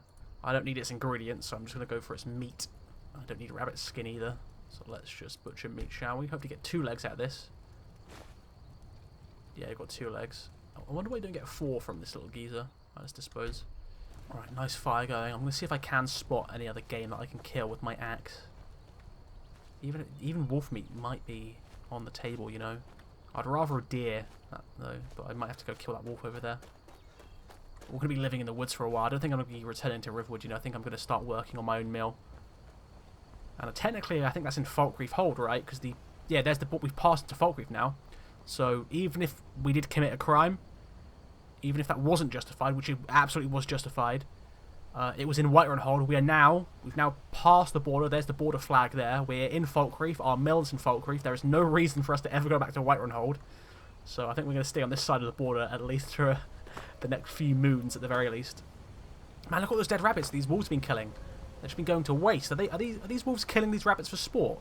How dare you? Also, I think there's a walk there as well. We've got to be careful. Yes. Oh, it's an alpha wolf. By the gods. Okay. That thing looks dangerous. Come on then. Let's have it. I'll take your hide.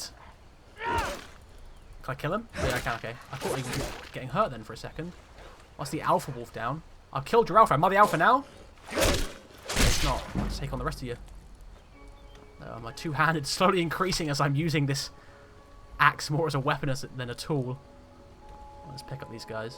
Actually, I'll just skin them while I'm here. There's no need to pick them up. I'll just skin them. Let's butcher meat. This should keep us going for a few days out in the woods here.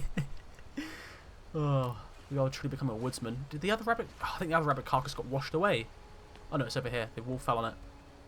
So yeah, it's looking like it's going to be charred wolf meat tonight for us. Although, actually, no, we do have some salt piles, so we might actually be able to make some somewhat tasty meat that's not just pure charred meat. If I had a good deer that I could kill, I could make up some venison rumps or something. But alas, beggars cannot be choosers out here in the wild. Where's our camp again? Over this one? Here it is. Oh yes, our roaring fire. Alright, let's lay down our cooking pot. Let's chuck that down. This is a nice little spot. So we can make the rabbit haunch. That's a light snack. Wolf. Oh, this doesn't do anything for food. The wolf meat doesn't do anything for food, just stamina. That's no good. We want food stuff. Oh man, it looks like the rabbit's all we can do. But we got 12 of them. We got a dozen rabbit legs. So man, this is not going to sustain us that long though. If you know of a hunter's starvation, then you know that you do eventually starve to death on rabbit meat alone, because it's just so lean. But for now, it will serve us well. Actually, I don't think we're too hungry right now, so that's fine. I haven't done this in a while, but I think maybe I should pray. Pray for an ounce of the god's forgiveness for what I've done today. I think Zenithar is the god that I follow, so let's pray to Zenithar, shall we? Yeah, favour Zenithar 17%. He doesn't favour us that much today. Look at us. The shame of it. On our knees in another man's blood. A new day has dawned, and I'm hoping a new beginning can start for us. Our fire here is burning low, but our spirits are not. But I think it's time to move on. I think it's time to start the next chapter and get that wood mill underway. Our carpenters have been waiting for us for days now, and we've not given them any work. So I think we should start using some of this coin that we've earned. We've earned how much here? Just a little over 2,000 septums. All of that's most probably going to be going into the mill. I'm not going to lie. So yeah, we might even have to go back to woodcutting, maybe in Falkreath, to earn a bit more coin. I don't think I want to go back to Riverwood anytime soon. Oh yes, the fire leaves me feeling uplifted. Brilliant. Okay, fantastic. I'm feeling like let's go. Let's do this.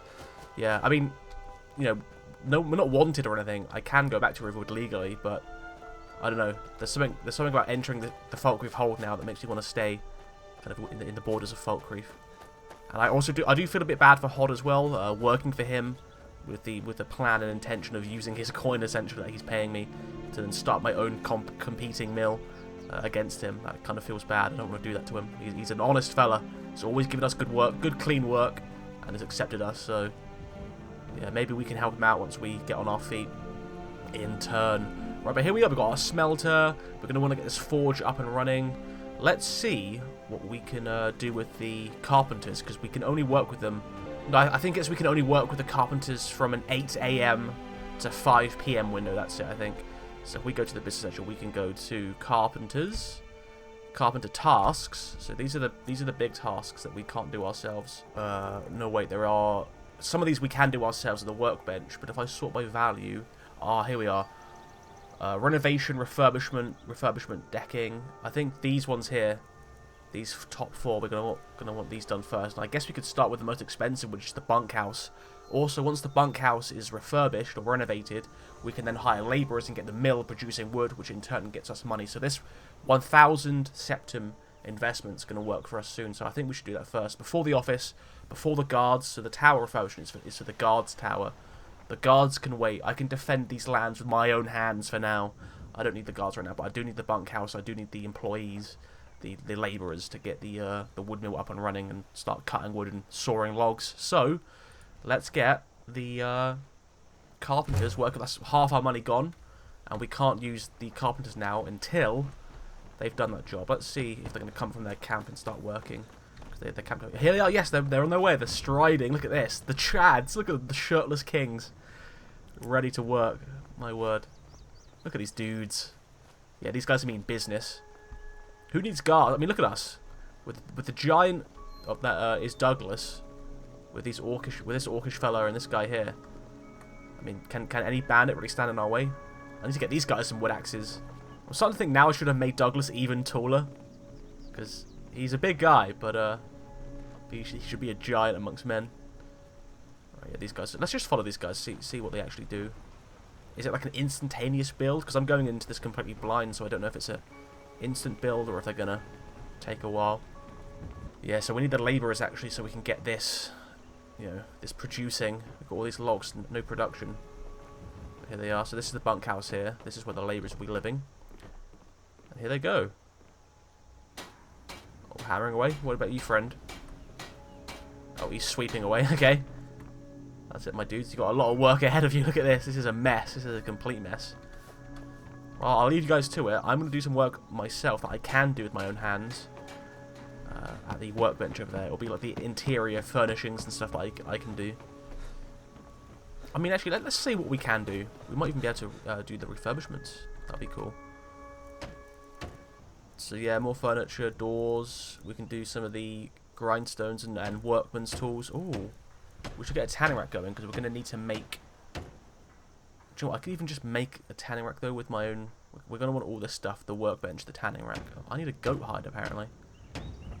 Window shuttered, man. This is a lot of stuff to make. We don't need it all to start producing. We just need those initial buildings. Wash basin. Yeah, so okay, so those refurbishments have to be done by the carpenters. We can't do those. Office structure. Let's see what that does, I guess. 4 hours. Okay, let's see if the carpenters have done anything in 4 hours as well. I'm slightly thirsty, so okay, we can drink from the stream. So let's run to my office and see what structure has been...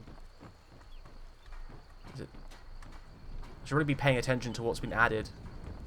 This is the office. I don't know what's... Is it a bench? I mean, it was only a couple firewood and nails, so it wasn't like that costly for us to do. But it took us 4 hours. Well, let's see how far they've done in 4 hours, actually, now that there's been a time skip. Looking like no progress in 4 hours, but that's okay. This is a big job. I wonder how that does get done then. Does it just pop after a while, or... I'm not sure, but there's more work for us to do. Alright, let's look at some of the things that we need in terms of resources. Because we can take this episode to start mining and whatnot. So there's nothing else I can build. So we're going to need more firewood, more nails. That's cool. We need goat hide. Iron, that's cool. We got our iron resources with our smelter anyway, so we can make ingots. Cool. Nail straw. I think we have to go to town to buy that straw, so maybe back to Riverwood we will go. Goat hide. Okay, so let's just cut a bunch of wood, get a bunch of clay, and if we can, fell a goat out in the wilds here. We'll get a hide. If not, we'll go to town. Is there no free hide to grab around here? There's goat horns. We might need those. Oh, there's free clay though, to be fair, and straw. Okay. Oh yeah, there is actually free stuff lying around the encampments and whatnot here. We should really pick what we can. Stale food. I hope they haven't been eating stale food. Well, I've not got any food myself either, actually. That's a thing. Man, the one time I need a goat. That's okay. There's a clay deposit here, so let's equip our mining axe, our pickaxe. I've got it favorited. Right, let's just get a bunch of clay. Oh, there's a corundum here as well. Nice. We're going to need that for locks and things. Brilliant. Let's start by smacking this clay deposit. 11 clay. And then we'll just store it all in the chest. And then just take it as we need it. Oh, we've got some amber there from the clay. Nice. Carrying too much, it'll be a long, slow walk back to the camp. There we are. That should be enough for now. That's going to be more clay than we ever need. A very pleasant day to get some hard graft done. All that's missing is some ice-cold lemonade to wash it all down. Oh, I can hear the carpenters hammering away. So yeah, this is going to take a little while, I think. This is going to be a big boy project, but listen, I can't. I've got to focus on it now. I've been putting off the building of the mill for too long. I just knew how big of a task it was going to be. Let's pop our clay into here. Actually, if our iron is... Did we mine some iron already? Ah, we need to mine some iron. Let's store the clay in there. Let's store the glass, a little bit of firewood, goat horns and things in there as well. For now. And then we'll get a bunch of iron from over here. And then we'll turn that into ingots. And then we should have most of the materials we need. We just need some goat hides. And then some straw and whatnot. And we should be underway to make most furnishings. Oh my, we're getting a lot. We're getting so many gems from this. How many gems are we getting from this earth? We're getting more gems than iron. Oh, the gods. That should be enough for now. I don't want to completely deplete our resources. Luckily, we've got a smelter here, nice and set up. I think that was the first thing we built, luckily. So, yes, we'll get the forge up and running at some point as well. Right then, let's see how many ingots we can make. 60 ore. Okay, so it's 3 ore into 1 ingot. That's a bit better actually. Brilliant. Okay, we can work with that. Man, we pulled up 328 ore from just that little quick sesh of mining. Wow. Okay, let's make a bunch of ingots, shall we? We can melt our woodcutter's axe. No, I need that iron sword. Let's turn the iron sword that we picked up for into ingots. Why not? Man, this is starting to remind me of life as a miner a little bit when I did all the smelting. Good times, fun times indeed. Right, let's also put this into the chest. Actually, let's turn this into a bunch of nails and whatnot, because we're going to need that. Out of safety, let's make 10 hinges. Let's make 10 iron fittings. Let's make 50 nails. That should be good for now. Oh, are we going to use tools at some point, I wonder? That's cool. Let's then also grab a bunch of raw mats from this. Let's grab all the quarried stone. The 1 straw is not going to be enough, but let's see what we can make with all this stuff right now. Oh, a bunch of cool stuff. A bunch of cool stuff. Honestly, I don't think it matters what we make. Let's just do this, you know. 5 hours for the walls alone. Oh, the gods. Let's do it. Okay, so my game did just crash there, and I was set back to before I mined the iron, which wasn't too far back, but slightly annoying. Not gonna lie, slightly annoying. Right, we've made the walls again, the fancy walls. We've once again made the fancy walls. Let's now make the floor. And for some reason, when I clicked this, it crashed my game. Let's hope it doesn't do that again. The bedroom floor. Yes. Oh. Okay, I'm safe. I'm safe. We've made it. Okay, I need to keep remembering to quick save now, because I'm not, especially with all the work that we're doing here, I'm not going to be set back. So let's exit out of this menu quickly, just to save. There we are. And oh, there's a free hinge here. Oh, and locks and whatnot. Okay, yeah, let's take it. Oh, the carpenters are coming back to their camp. I know it's night time, they're probably going to bed, but I wonder if they have finished their tasks. Oh, we should really check on that actually. What else can we make though before we do that? Demolish, bedroom floor stone. That doesn't replace the floor one, does it? Let's see if it does. Ah, it does, okay. Let's see what the stone looks like. If it looks horrible, we'll go back to the wooden, but we just wasted a bunch of resources there. House, front, let's get some front doors going. 3 hours for a front door, by the gods. It's going to be more, yeah, it's morning again. Millwater house key added. Very nice. Cool, we got the house key now. Just needed to make a door first. Right, all these guys going back out to work. Yes, they are indeed. Brilliant. Well done, friends. You keep the hard work going. I think the tower needs... Oh, the tower. Furnish. Let's furnish the tower. Yes. Let's do that. I'm kind of just going through randomly and picking what I think would be cool. We're going to get it all done eventually, but things like furnishings and doors I want to do first. So, just in case it doesn't look like I'm going through things systematically. Right, let's go see how well the carpenters have been... Oh my word, that's new. Okay, this just counts as part of the furnishings. Cannot lock, okay. Let's go upstairs. So this will be where the guards do indeed live. Ah, there we are. They've got all the furnishings. It's already owned. Notes on guards. Oh, let's do it. Let's read it. I'm not sure what this little tower was originally used for, but it seems to me like the perfect place for guards to sleep on shift rotation. It's no problem for the small towns and villages because they have hold guards to protect them and their resources. Okay, so we need private guards, do we? Any chance of keeping the gold I make? I'll need to recruit some mercenaries. That'll trick the Jarl of Falkreath into making me his thane, which of course is never going to happen, as amusing as it would be. For Douglas, I don't think that's going to happen either, but I'm going to take these 3 septums, because why not? So yeah, we need to hire ourselves some guards. Let's get a candle nice and lit here. Fantastic. This is cozy. This is cozy for there's going to be 2 guards, I imagine. They're going to be on rotation. I'm not going to take anything from that bag. Right, well that's the guards' tower, nice and furnished. I guess we could hire them. Oh no, we still need to do. Oh, this is done. I need to go check the ledger now, actually. Wow, the carpenters did a fantastic job indeed. So this is the bunkhouse. I think. Oh, okay. There's a little room here. I think this was a bit too small. So where's the beds?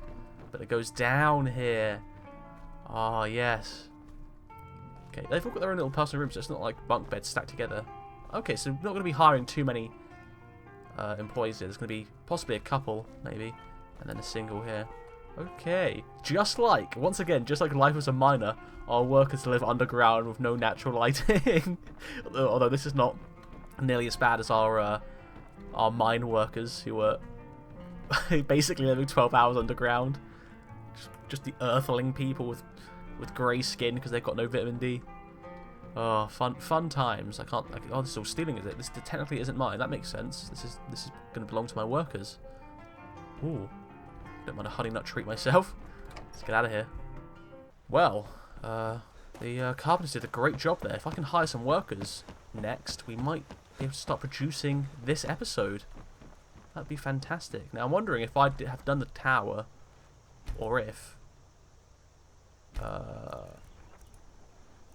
office refurb. Oh, okay. So you can do it with your hand. I didn't actually have to hire the dudes for that, but because I've done the tower, because the tower is no longer an option.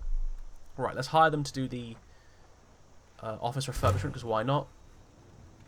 Since we've got the coin, and we're going to be making a lot more coin now.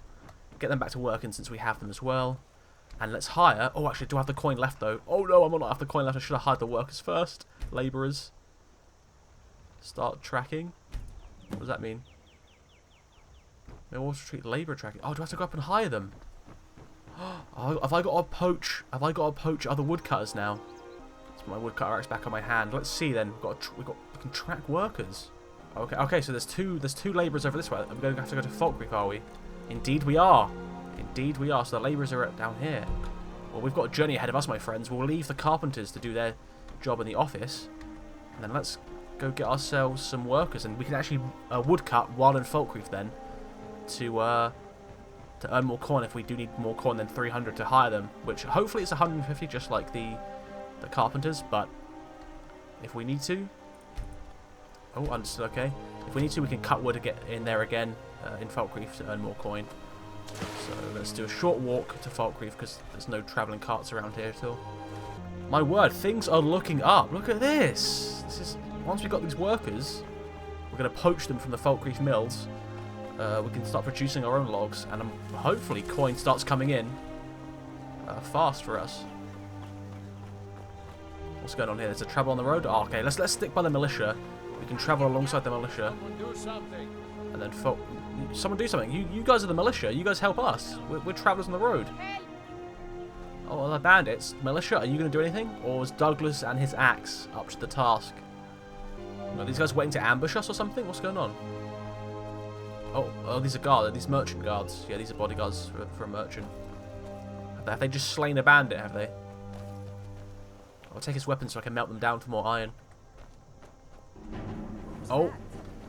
That's it. Oh, they're attacking. The bandits are attacking. Is it even bandits? At least the militia are running in this time. What are they fighting? Oh, they're fighting Imperials. Oh, we can't put ourselves into this mess. My word, the Falkreath militia are fighting the Imperial soldiers. Why are they fighting merchants? Wait, a pantsless Imperial. Oh god, the legate is just slaying. He's just slaying men. He's going to kill the merchant.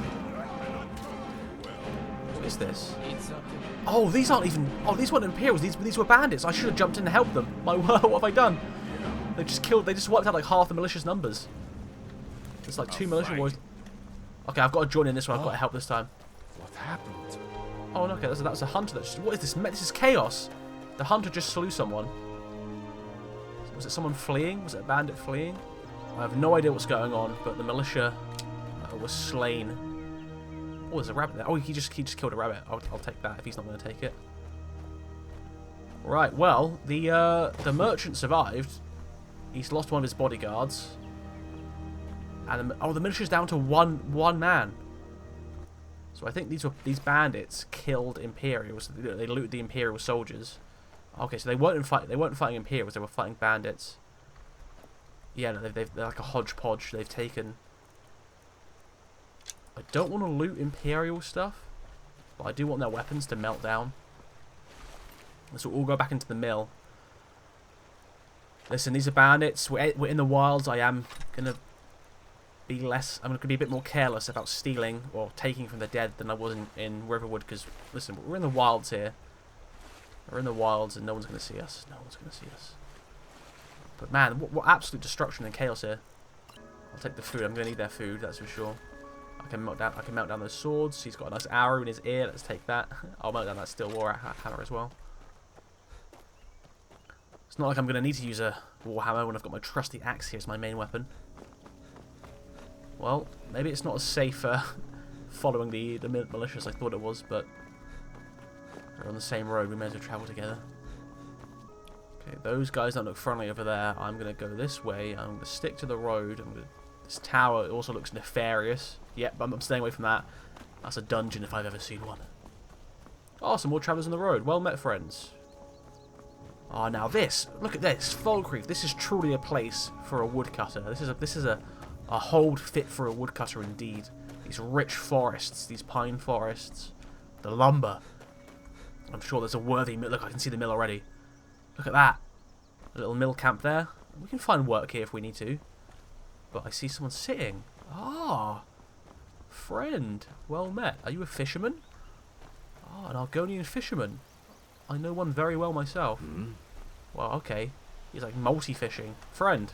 Need something? Looking for a fisherman named Zuzai. Can I help you? I'm renovating the old mill at Lake Ilanulta. And I need a fisherman. I'm going to pay good wage and provide sleeping accommodation. Very well. How much?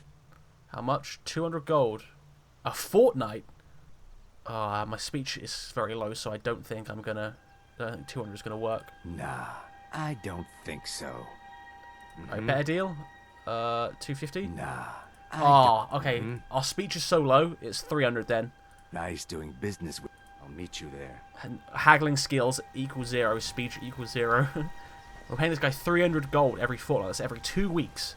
I'm going to be giving him 300 septims. I'm guessing it's going to be the same for the woodcutters. So we've got a fisherman now. He's going to provide us with eats and food aplenty. Falkreath discovered. We're going to have to... At least we don't have to pay upfront cash, so we can just pay them with promise of coin. Alright, my friend. Look at this. A fellow giant woodcutter. Get an axe and bring me all the wood you can chop. Borak, my friend. I think you're the only man I've met worthy in stature to myself. Look at this. 2 giant woodcutting kings. I can actually pay this guy with wood, can I? That's very cool. But I want to hire you, my friend. I'm looking for a lumberjack named Borak. Hello, my friend. What can I do for you on such a fine day? You're a pleasant fellow as well. I'm renovating the old mill at Lake Ilanulta. Need a lumberjack. Want to pay good wage. It would be my pleasure. How much? Right. I think if he ignores the 200, let's just go straight to the 300. Nah, I don't think so. Honestly, my friend, I already see a king in your eyes. You're a worthy man. I'm gonna give you 300 straight up. Nice doing business with you, friend. If I'm gonna give the fisherman that everything wage, ready and meet you there. well done, friend. Well done. If I'm gonna give the fisherman that wage, I'm gonna give you the same, my friend. Look at this guy. This is a king. Yes. The 2 kings, the 2 woodcutting kings. Brilliant. He'll meet us there. We can jump back anytime we want. Let's talk to this guy. Does he want to do any work? Hearty welcome to Falkreath. All of Skyrim's true sons are welcome here. Dude, this town is so freaking friendly. This is the perfect town for a woodcutter. If I wasn't starting my own mill, I would come here looking for work. But can I give this guy firewood and some bit of extra coin maybe? Let's just chop 1 log to see if he takes our coin. Because we may as well get a bit of extra pocket money, pocket septums to, just in case these guys, because we need to put money in that safe every fortnight, and we might not be producing. You'll find my brothers Solaf and I are the only true Nords in Falkreath. Oh right, okay. I can't give this guy logs. Boric did offer to buy my logs, but he's now going to our place, so we can't sell to him there. Wait, what is this? It's like a mage thing? Huh, I'm guessing there's no one else to buy our stuff, buy our logs. Where's your brother, friend? Does he buy logs? Oh well, we may as well just go back to our joint. Let's hop back quickly this time, so then we can all arrive back together. Let's do it. Oh, here we are, home sweet home, and I hear the carpenters hammering away again. Always a pleasant sound to hear. Here they are, working away. Well done, kings. Dude, this place is becoming the commune o' kings. I'm just like hiring legendary folks. I'm looking forward to Boric working side by side. We're gonna work together at the mill. He's like my official lumberjack, but of course I'm gonna get my hands dirty, of course, as well. And they're still arriving. They're not here yet, so I'm gonna wait for an hour or two on my mill here, waiting for the kings to arrive. Right, dusk is most certainly upon us. Look at this, the beauty, the redness in the sky. Blood has been spilled this night, but I'm hoping also this night my dudes are arriving. I see them just across the water. Oh, the fisherman's wading through the waters already. Where's our dude? Oh, he's in here. Okay, brilliant. Let's see if we can get them to work, I guess. I might have to sell those gems, you know, that I dug up to earn a bit more coin to hardly stop keep track of them. So how do I get them up and going then? Do I need to hire guards first? Recruit Thane's guard. I'm not a Thane, so I need to recruit mercenaries. I guess we'll do that next. But I need to pay these guys every fortnight. 300, that's 600 every fortnight now. Man, our costs are ever increasing. I almost don't want to sleep because I don't want to lose time. I've got to earn coin. We could try cutting these gems, you know. Can we light this forge? I need fire salts. I need fire salts for that. I'm guessing once I've got the fire salts, though, it's on forever, the forge. I'm thinking maybe a trip back to Ruin is needed. Let's do it in the morning. For now, we sleep. Can I sleep in here? Perchance? I think I've got to go into the basement. I wonder if I can sleep. Actually, let's just go back to our tent in the woods. Let's sleep there for a bit. Come morning, we get some more coin, hire the guards, get the mill producing. That might be a thing for next episode, actually, because there's still quite a few more tasks to do. Let's go back to our little woodland camp, because it is night time. We do need to sleep. Oh yeah, our stamina's just like not regenerating at all. Or it's very slow. We need to get we need to eat, drink, sleep. We are exhausted, but this has been a very, very, very productive day indeed. I'm happy with the progress so far. Our fire is burnt out completely. I'm going to chance that we don't need it. I'm going to sleep a good 12-hour sleep, I think. Let's do 10 hour. And there we are. The morning is upon us. The sun is not yet fully risen, so it's going to give us enough time. And in the next episode, we will. Wait, where are my workers? Okay, there. Okay, I thought they'd gone back to Falkreath for a second there because I hadn't paid them. Right. Okay. Next episode, we. Wait, who's over there? Okay, before that, we check out who this is. Who goes there? You're getting dangerously close to my lands, good sir. I too can play that game, my friend. You may have the armor, but you've not met a warrior like myself. Who are you? Who are you? A scavenger. Listen. Are you eyeing my camp and my mill?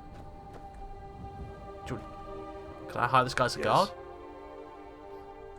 Until next time. Oh, I didn't do anything. I'll try to see if I can hire him as a guard. Are you gonna freaking? Don't do this, guy. Don't do this. Once again, man, I can't be stopped. Everyone who tussles with freaking is Douglas like a sleeper here? Is he like the strongest guy that no one knows about? Look at that body twitching. Look at that. That's horrible. His body's twitching. His nervous system's firing. I mean, I did brain him with that axe, but man, everyone that I've fought, I've only fought 2 people now. But everyone that I have fought, I've just one-tapped them with my axe. They don't know what to do against Douglas. This guy was a scavenger. He was scavenging a battlefield, hit a skirmish between the Imperials and the Stormcloaks. Happened to be right next to my camp. Not the best, but that's okay. Right, as I was saying, my friends, next episode, we earn a bit more coin from town in Riverwood. We'll cut some firewood. We might even just sell those gems if we can as well. And then we'll come back, we'll put the money in the safe so we can afford to pay our new employees, get the guards hired, and then we see about getting the mill actually in production mode, which is selling lumber, selling logs, and then we'll be on our way to living our dream of an actual kind of somewhat rich, I guess richer than we have been, mill owner. And then what's next for this woodcutting guy? What's next for Douglas? I'm not sure. I imagine he wants to just work peacefully to the end of his days, I imagine. Oh, what a pleasant morning. Look at this. The sun beaming through the trees. You know what? Living in the woods isn't so bad on mornings such as this. But despite the glorious morning, we've got our hardest day of woodcutting ahead of us. We hired 2 workers for our new wood mill that's becoming operational very soon. And they're hired now, and they're going to cost 300 septums every 2 weeks. So, and we currently have 300, so we can pay 1 right now their fair wages, and they're going to leave us if we don't come up with the cash. So, all we can really do is head back to Hod, head back to Riverwood with our axe in hand and our tail between our legs, and kind of beg to return to the chopping block, and we're just going to do a solid day of woodcutting, nothing but chopping wood, to hopefully earn enough money to keep us going for another few weeks until our mill is providing us much income through lumber. So let's jump across once again from our forest encampment, jumping across the waters into Riverwood to once again commence the woodcutting grind. So yeah, I'm a bit worried that I'm not going to have the coin to actually pay my workers. My God, you did. I'm already back, and we're already back to Fendel. Maybe it's good that some things don't change. But here we are, back at our spot. So we've got the carpenters still to pay. They still require gold every 2 weeks, and then plus 600 every 2 weeks on our fisherman, who's going to provide us food. And of course, our lumberjack, who's going to cut wood and fell lumber by our side. But for now, it's just the grind.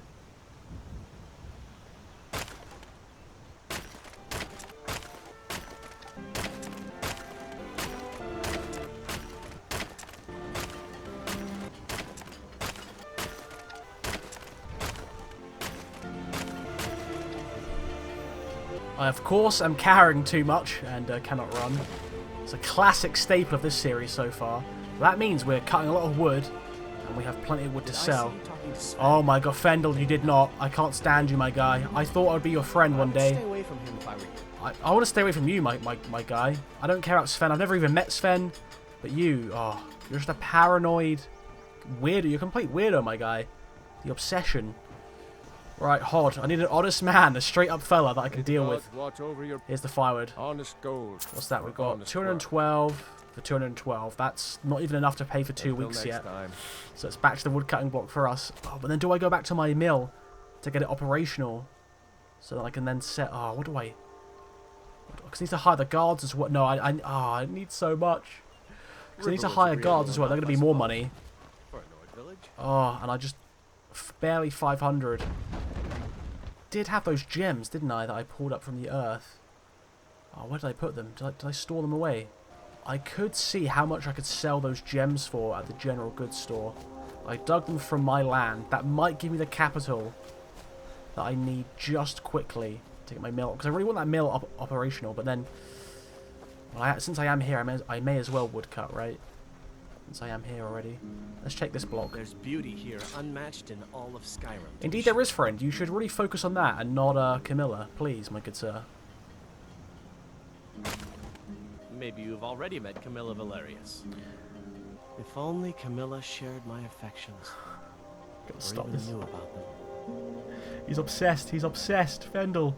I've got to get him out of this town. Maybe I should get Fendel to my mill. Get him out of this town. Forget about her, man. If she's not interested, you can't kill yourself like this. Well, maybe it's okay for him because he's not really wasting his life since he's an elf. He's got a much higher lifespan than us men. So maybe it's in their nature to kind of waste their years wooing over people. Who knows? I don't know, man. I feel like Camilla's not the kind of woman who's going to go for men who are obsessed and down. Well, let's just say he's down bad. Fendel is down bad. He's down horrendous. The worst I've seen. Oh, I think this labourer, he wants to take the chopping block. My friend, there are like 3 chopping blocks in Riverwood. There's plenty of work to go around. There's plenty of lumber that needs chopping. Come on, man. Don't be a repeat of Sven, please. I'm not splitting another foeman's head. Not today. Oh, man, it just got really green there. The weather atmosphere changed completely.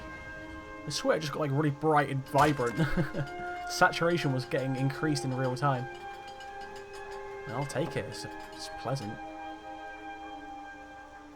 Man, even with this grind, this woodcut grind, it's so slow going.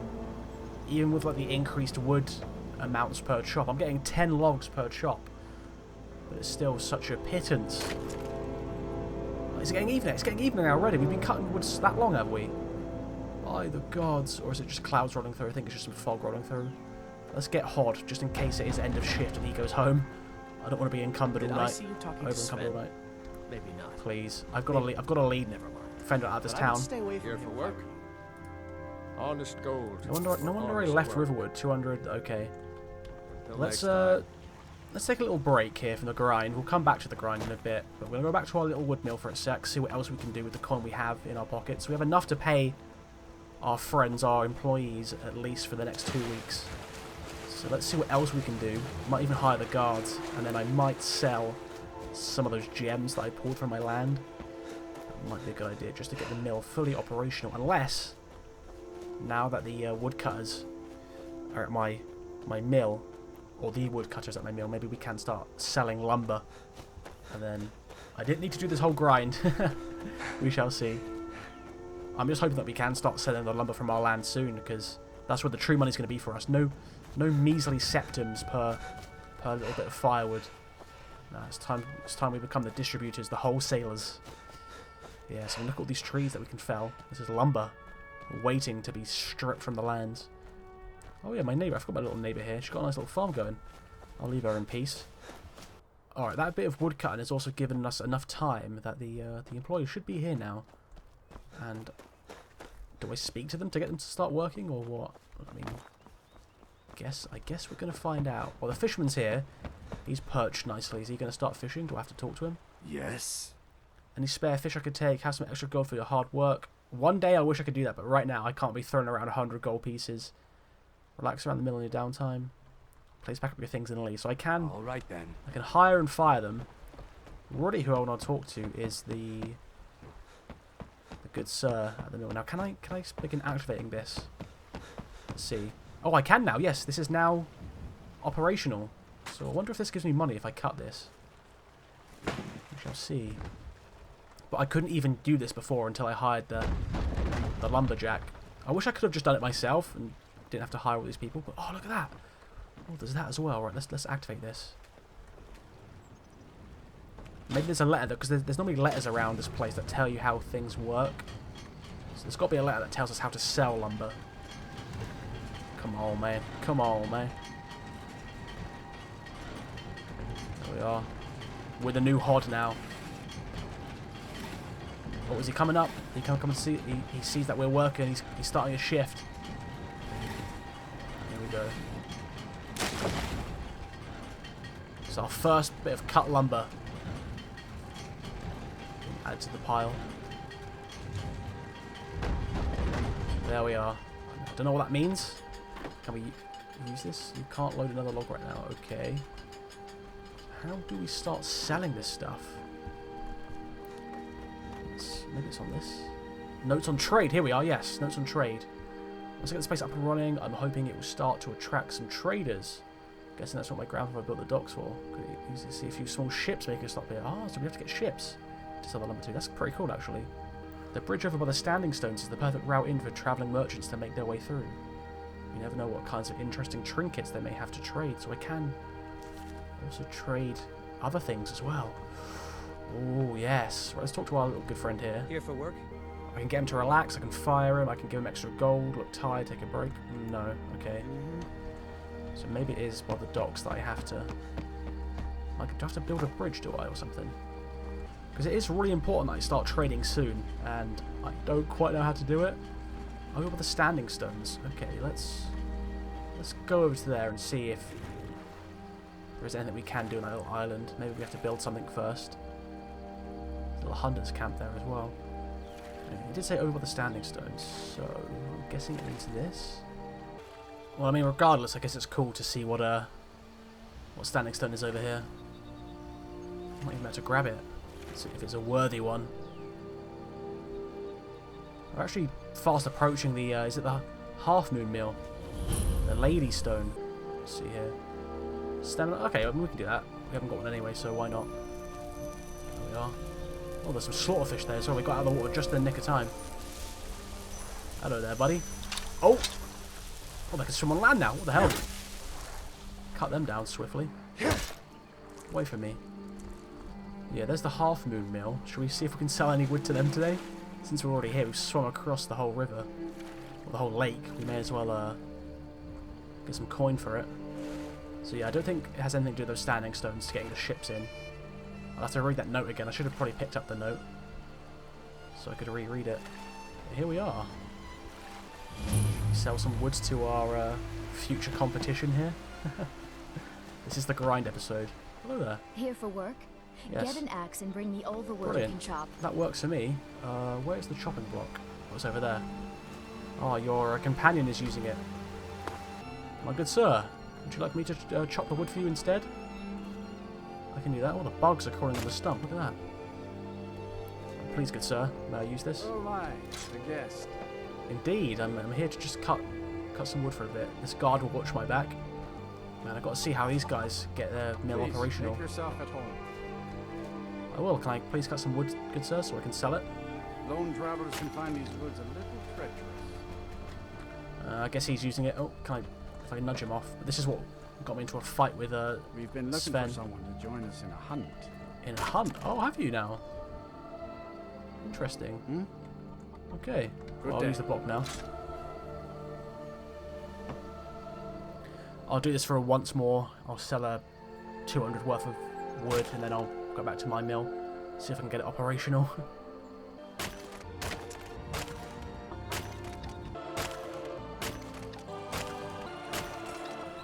Staying out of trouble, kinsman. Indeed, just working hard, my friend.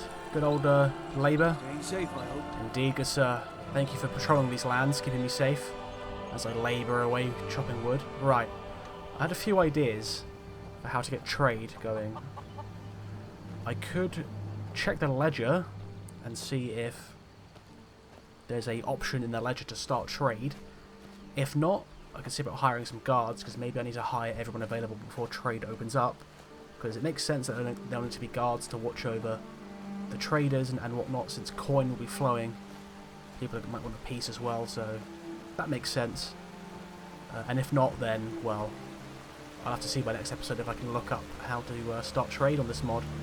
But I think if I hire the guards and look at the ledger, maybe build a few more buildings, maybe building the port is in that build menu, then trade can begin. So I'll quickly sell these pieces for a bit more extra gold, and I think I'll jump back quickly to my own mill. Can't keep putting off getting this thing up and running. Here for work? Right. Get an axe. Plywood, please. Honest gold for honest You gonna work. give me any more? 100 now. Only 100. Didn't get 200. Only All 100. right, then. Right. Let's jump back to our mill and hopefully get the actual trade going. Oh, a fog has rolled in upon our return to the mill. I am actually wondering if that note said the standing stones, the bridge by the standing stones, and I thought it meant the standing stone over that way, but it might mean the guardian stones down that way. So let's double check this letter. I'm actually going to take this with me. Yeah, the bridge over by the standing stones. So I don't know, I automatically just thought the standing stones that way, but it might mean the guardian stones. Actually, no. I do remember there being a bridge added. Yes, of course, a few episodes ago. Ah, okay, so I might have actually gone the wrong way. It might mean... Ah, okay. Because I swear it's called the Guardian Stones. Maybe it meant to write the Guardian Stones, the bridge into the Guardian Stones. Yeah, there's the bridge. So this is what it meant. Oh, there's also more clay here as well that I didn't know about. Oh, we can dig up some more gems from this land, it would seem. Oh, yes. Okay, so yeah, I remember actually seeing this bridge a few episodes ago when I was exploring the land. And I was like, oh yeah, that's a new addition. But yeah, I forgot about it.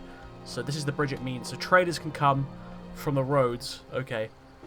See, I thought it was still talking about the ships coming in from the lake. And it meant like, oh, there's a bridge that way. But... Wait, what's that? Is that a ship? Wait, is a ship arrived now? I just turned to face this direction, and wait, since I've been in Half Moon Mill, has a ship arrived? This wasn't there before, so we've got our little boat there. We've got, yeah, okay, that's a whole ship. Finally, we can start trading our lumber.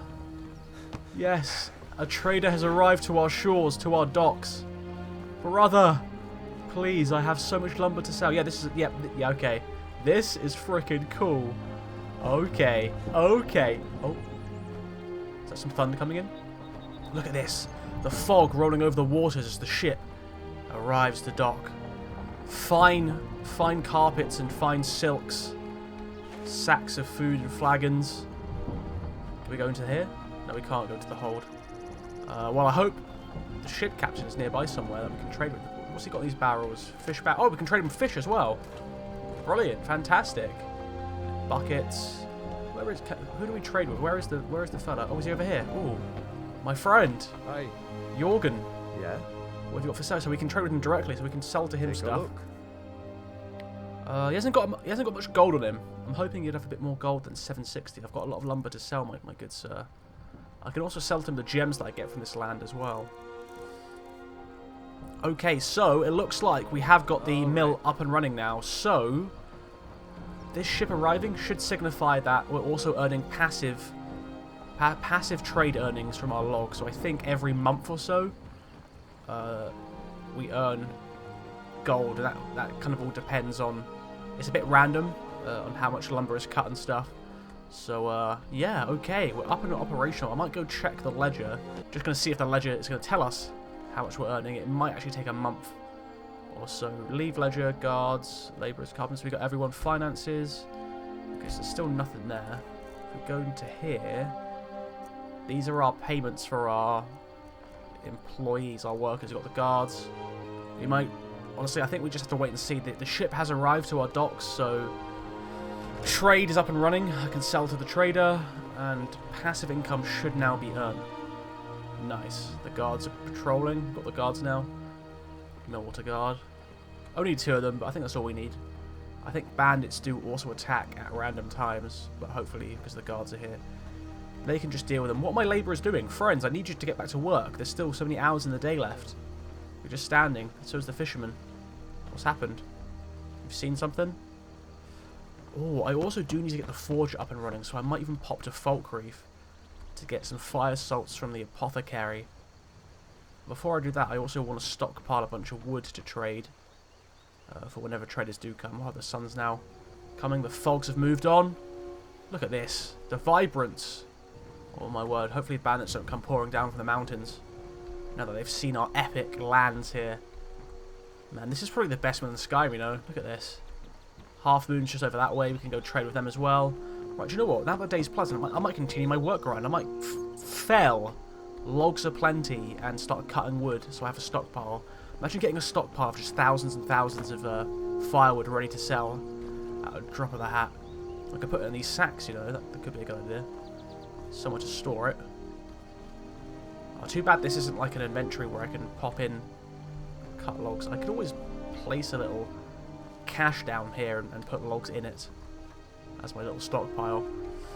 Cool. Right, let's get this mill operational. Let's put another log on and then we'll start cutting some firewood. Yeah. The 2 lumber chads getting ready. Nice day of work ahead of us. Hopefully he starts moving again once I get this mill operational. Come on, this is what you got to do, my friend. Don't just stand around. Here for work? Get an axe and bring me all the wood you can chop. Don't worry, my friend. I'll be doing that. I'll be doing that. I could even store some logs in one of these barrels, maybe. No. I don't want to put it on this guy's ship. That's a fishing barrel. So I think he's going to permanently stay here now. I think this is where he lives. Oh. So we've got a permanent trader on our docks at all times now. We're now open to the world, open for business. The dream is alive. Everything we've been working for, everything Douglas has been working for. Hopefully the coin will start coming in fast. If not, then I just pull up some gems from the clay deposits and start selling gems. Become the Dwarven King. Oh, it's that guy. Nothing in there. Okay, cool. Oh, this is so awesome. The ship has arrived. It's creaking. I might pay a visit to that hunter over there at some point as well. Right then, let's get a bunch of wood, firewood stockpiled. It'd be nice to have like thousands of logs just ready to go at a drop of the hat. Let's do it. Oh yeah, he's back. I can hear him loading logs now. Okay, he's back. The AI is back to moving around. He was frozen for a bit. Not sure why. So that's what I want to hear. Now it's starting to sound like Riverwood here. I hope Hod's not going to be too mad at us. Please, Hod, brother, I do not mean to steal business from you, but I'm afraid to say I'm your competition now. I think I'll cut 100 logs and I'll just store them in that sack. And if they disappear, if those 100 logs disappear or diminish in number, I will not store them there anymore. If they stay there, once we return from our travels, then that'll be a good place to store them. Because I'm going to pop to Falkreath after I cut these logs to get the fire salts. So I can then get the forge lit. Hopefully they're going to sell the fire salts. I have nowhere else to go for them, really. Unless I can slay a flame atronach in battle. But I'm not going to be hunting for flame atronachs.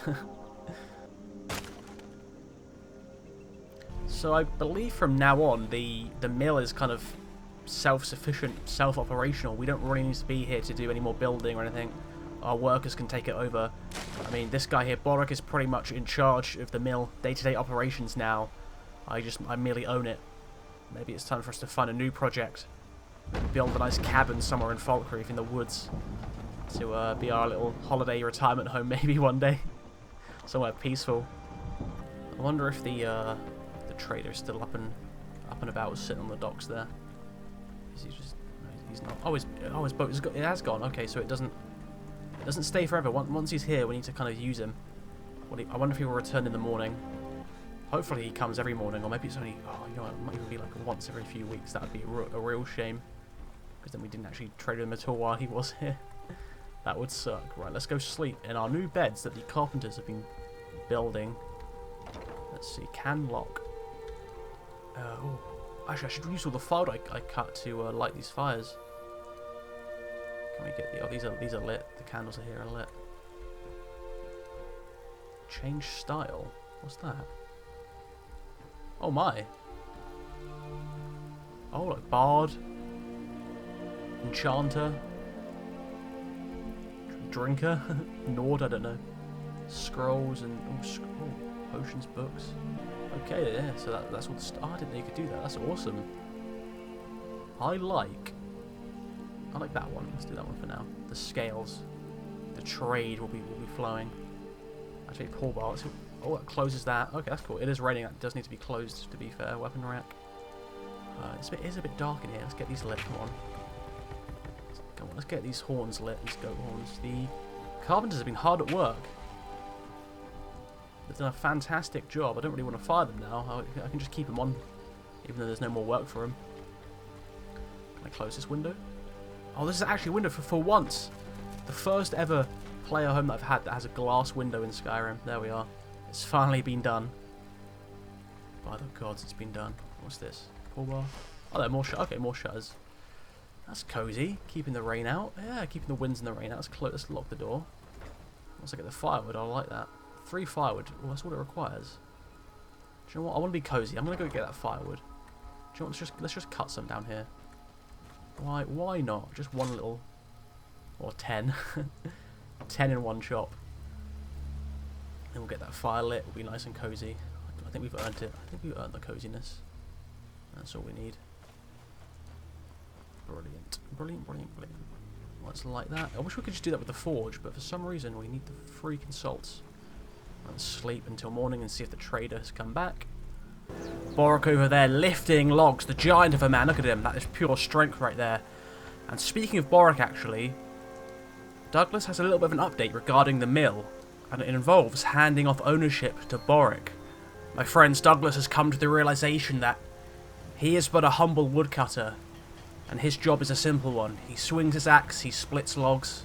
He is not a businessman, he's not some kind of land baron, and, well, running this mill is a bit above his pay grade. He had good fun building it. It was good, honest work building this place.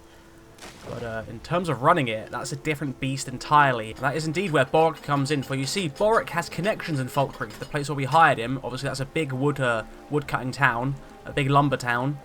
And he has many connections over his years working there. And they've given us quite a tidy sum for the deed for the mill here. And it nets us a humble profit from our hard work here, and it's enough that we don't have to worry about going into cities and towns and cutting wood and scraping by, so we can kind of live at our own leisure and our own pace, which is Douglas's true dream, I suppose. Yes. So yeah, if we check out the safe in the office, we should find a nice sum of money. We will take that and then we'll leave behind the deed for this place for Borik and his new compatriots, his new partners, I suppose.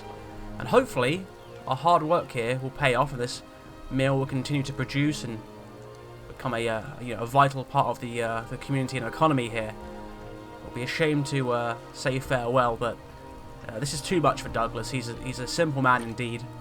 And there it is, the humble sum of 10,000. It's not life changing, but for Douglas, it allows him to live comfortably and work at his own pace and his own leisure, plus some of the profits that we already made as the owner, which we will be keeping, nets us a tidy sum of septums, which will basically cover all of Douglas's humble expenses for the rest of his life.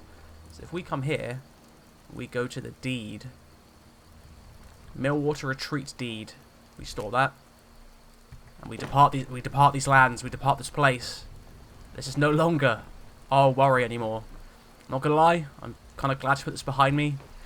Earning a profit in this mill was pretty hard, and I was really struggling to catch up with the employee wages. I didn't want to have to fire the fishermen and everyone, and the guards and things, and the carpenters. So this will ensure that I get my slice from actually putting all the hard work into this place. But then the employees here will not have to be jobless, I suppose.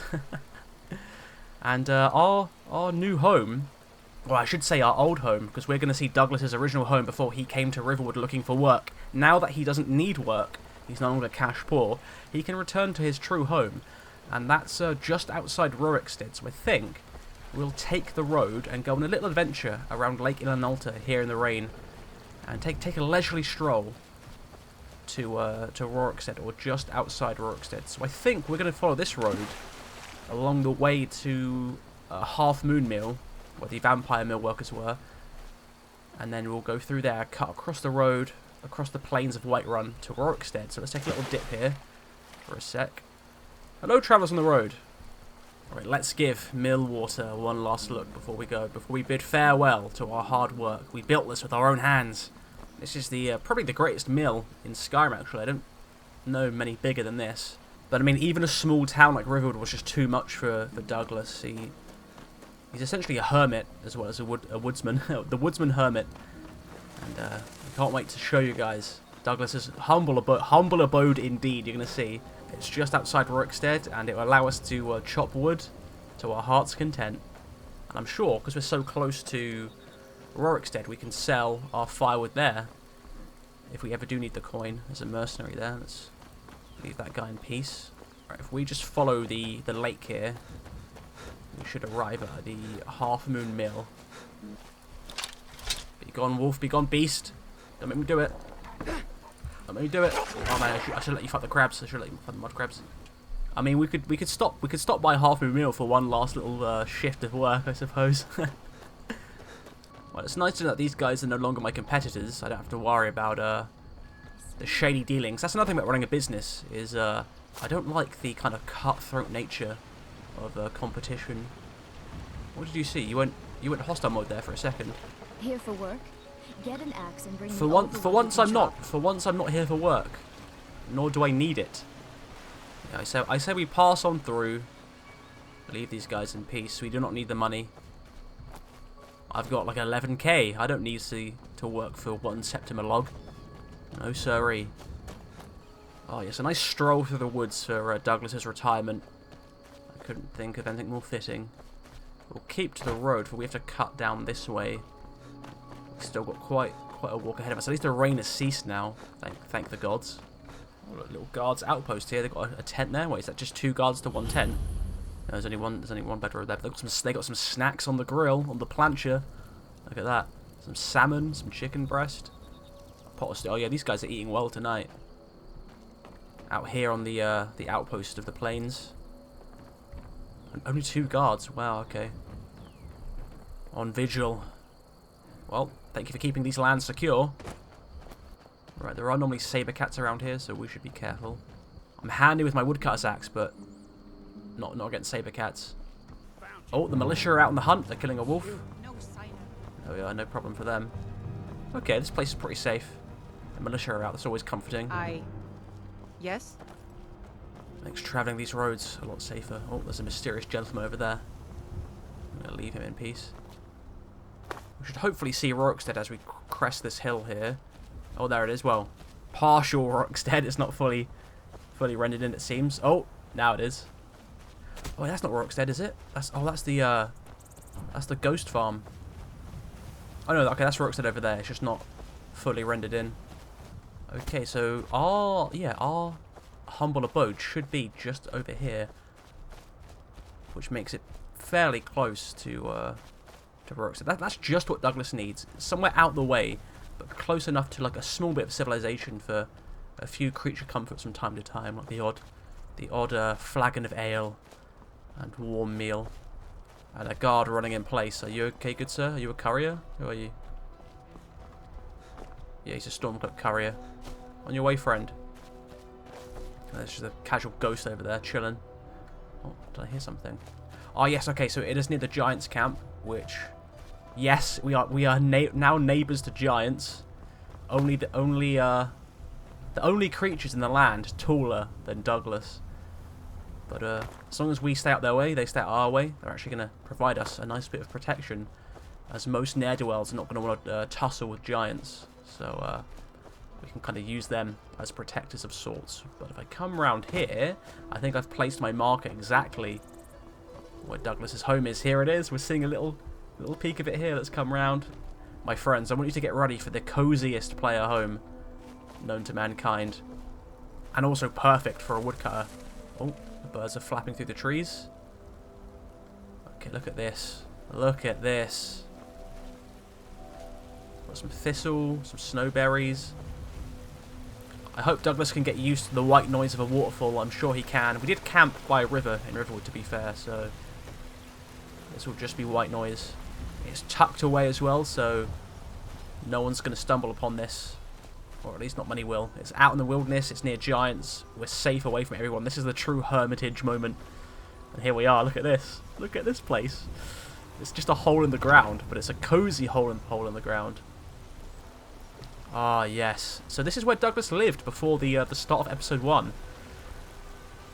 The only problem was he was cash poor and needed a job, so we went to Riverwood looking for work. But we're back now, and I'm going to store a bunch of coin in a safe place. If I can. Alchemical supplies.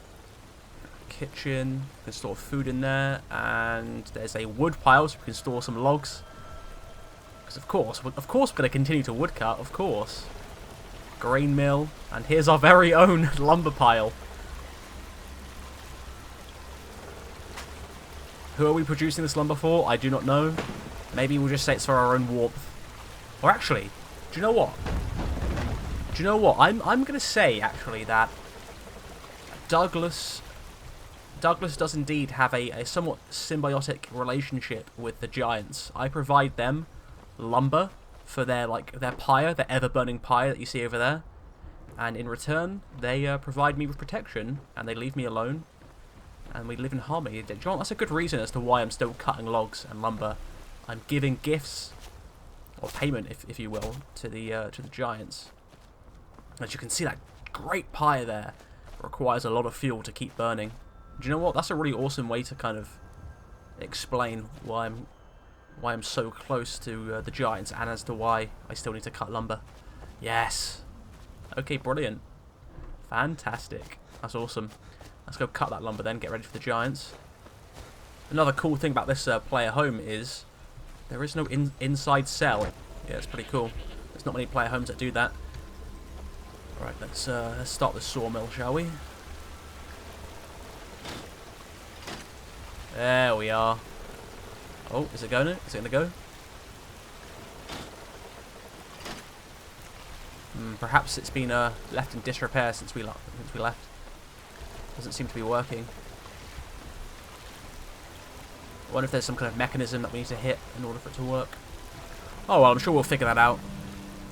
There currently we don't need to cut lumber because there's plenty on the way to the giants. Oh, actually, I think maybe this needs clearing, right? This tree, perhaps. That does seem to be blocking it. Although I do like that tree there. It provides once again some natural cover. There's also some smithing supplies here and a modest farm to grow some veg. Keep ourselves fed out here. Maybe we should actually go to Rorikstead to buy some plants from or some crops from the farmers so we can plant some. Yeah, just some.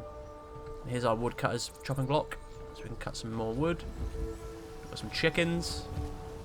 Everything a man needs. More storage, plenty of storage in that small house. Fantastic. Right, I say we cut ourselves some firewood and then we go to town to trade. Get ourselves some veg. Plant a little farm. Ah, yes, this is the life Douglas wanted. Actually, I'm going to see what time it is right now. Yeah, actually, maybe I'll get a early night and cut firewood in the morning. I want to sleep in this place. I think our bed is literally just this pile of skins here. Yeah. We had a big day of travelling. I'm going to sleep until I've had enough rest. Nice early start. We're used to waking up early. Oh, our fire's gone out. We need to keep that fed. So let's cut some firewood. Let's store that 10 we got from here in here. Or a 14. Oh, we've got a hair carcass. We should cook that up as well. Do I have a torch to light that? I do not. I wonder if I can make a torch to light that fire.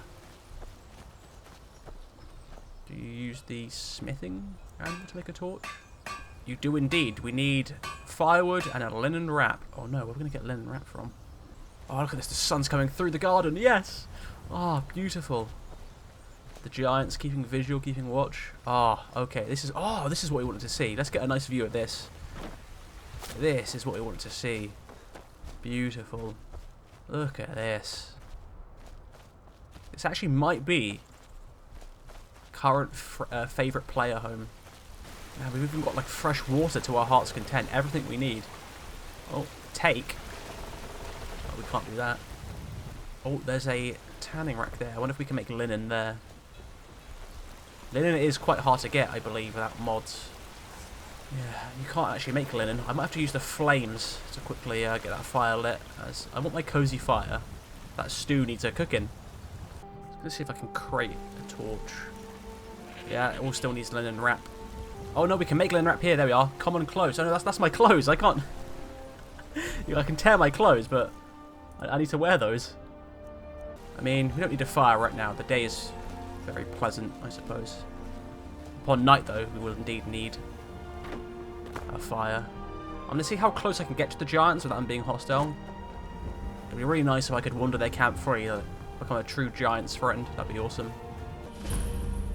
There we are, Talking Stone Camp. Oh. Are you friendly? I don't see any mammoths nearby, so you might be friendly. Hello, good sir. Don't mind if I take this wolf, do you? Friend? Friend or foe? Oh, okay. I overstepped a little bit there. That's okay. Oh no, his fire's burnt out as well. We need to get that relit. I'm going to see if he's killed any wanderers. I can take their linen. Okay, still got a brazier going. That's nice. Oh yeah, here's his mammoth. His mammoths, and he's got a buddy there. Nice. Okay, it's always good to see. Oh yeah, there is indeed a dead fella here. It's a bandit as well. Well done. See, this is what we want the giants for. That bandit could have easily stumbled upon our humble abode there, but instead, he's dead. And living out here in the plains, we take what we can. The giants aren't going to need that. Alright, there we go. We can make the linen now. Get that torch. Get that fire lit. And then we'll cut some firewood. And then maybe head to town? I'm not sure. This might be Douglas's last episode. I think this is a good send-off for him, though. His retirement. His well-earned retirement. Right, let's go back to crate item. Let's linen wrap. Let's make that fur. Oh, we can make rough bedding. That's always good. I think we might have to break down those clothes at the tanning rack. Yeah, okay. So, only the common clothes can be turned into linen. That's okay. Well, luckily, we haven't got much magic, but we've got the flames. That'll be enough to get this humble fire lit here. Oh, like fire. There we are. Lovely. Always handy to have some light magic at your disposal. I'm going to see if I can light that pyre for the giants as well. And I'll consider that kind of me giving them the firewood in an R-piece kind of way, since I can't physically give it to them. Oh, you want to step aside? I want to actually light the fire for you, friend. Giant friend, I've got your firewood delivery. Let's just get this nice and lit for you.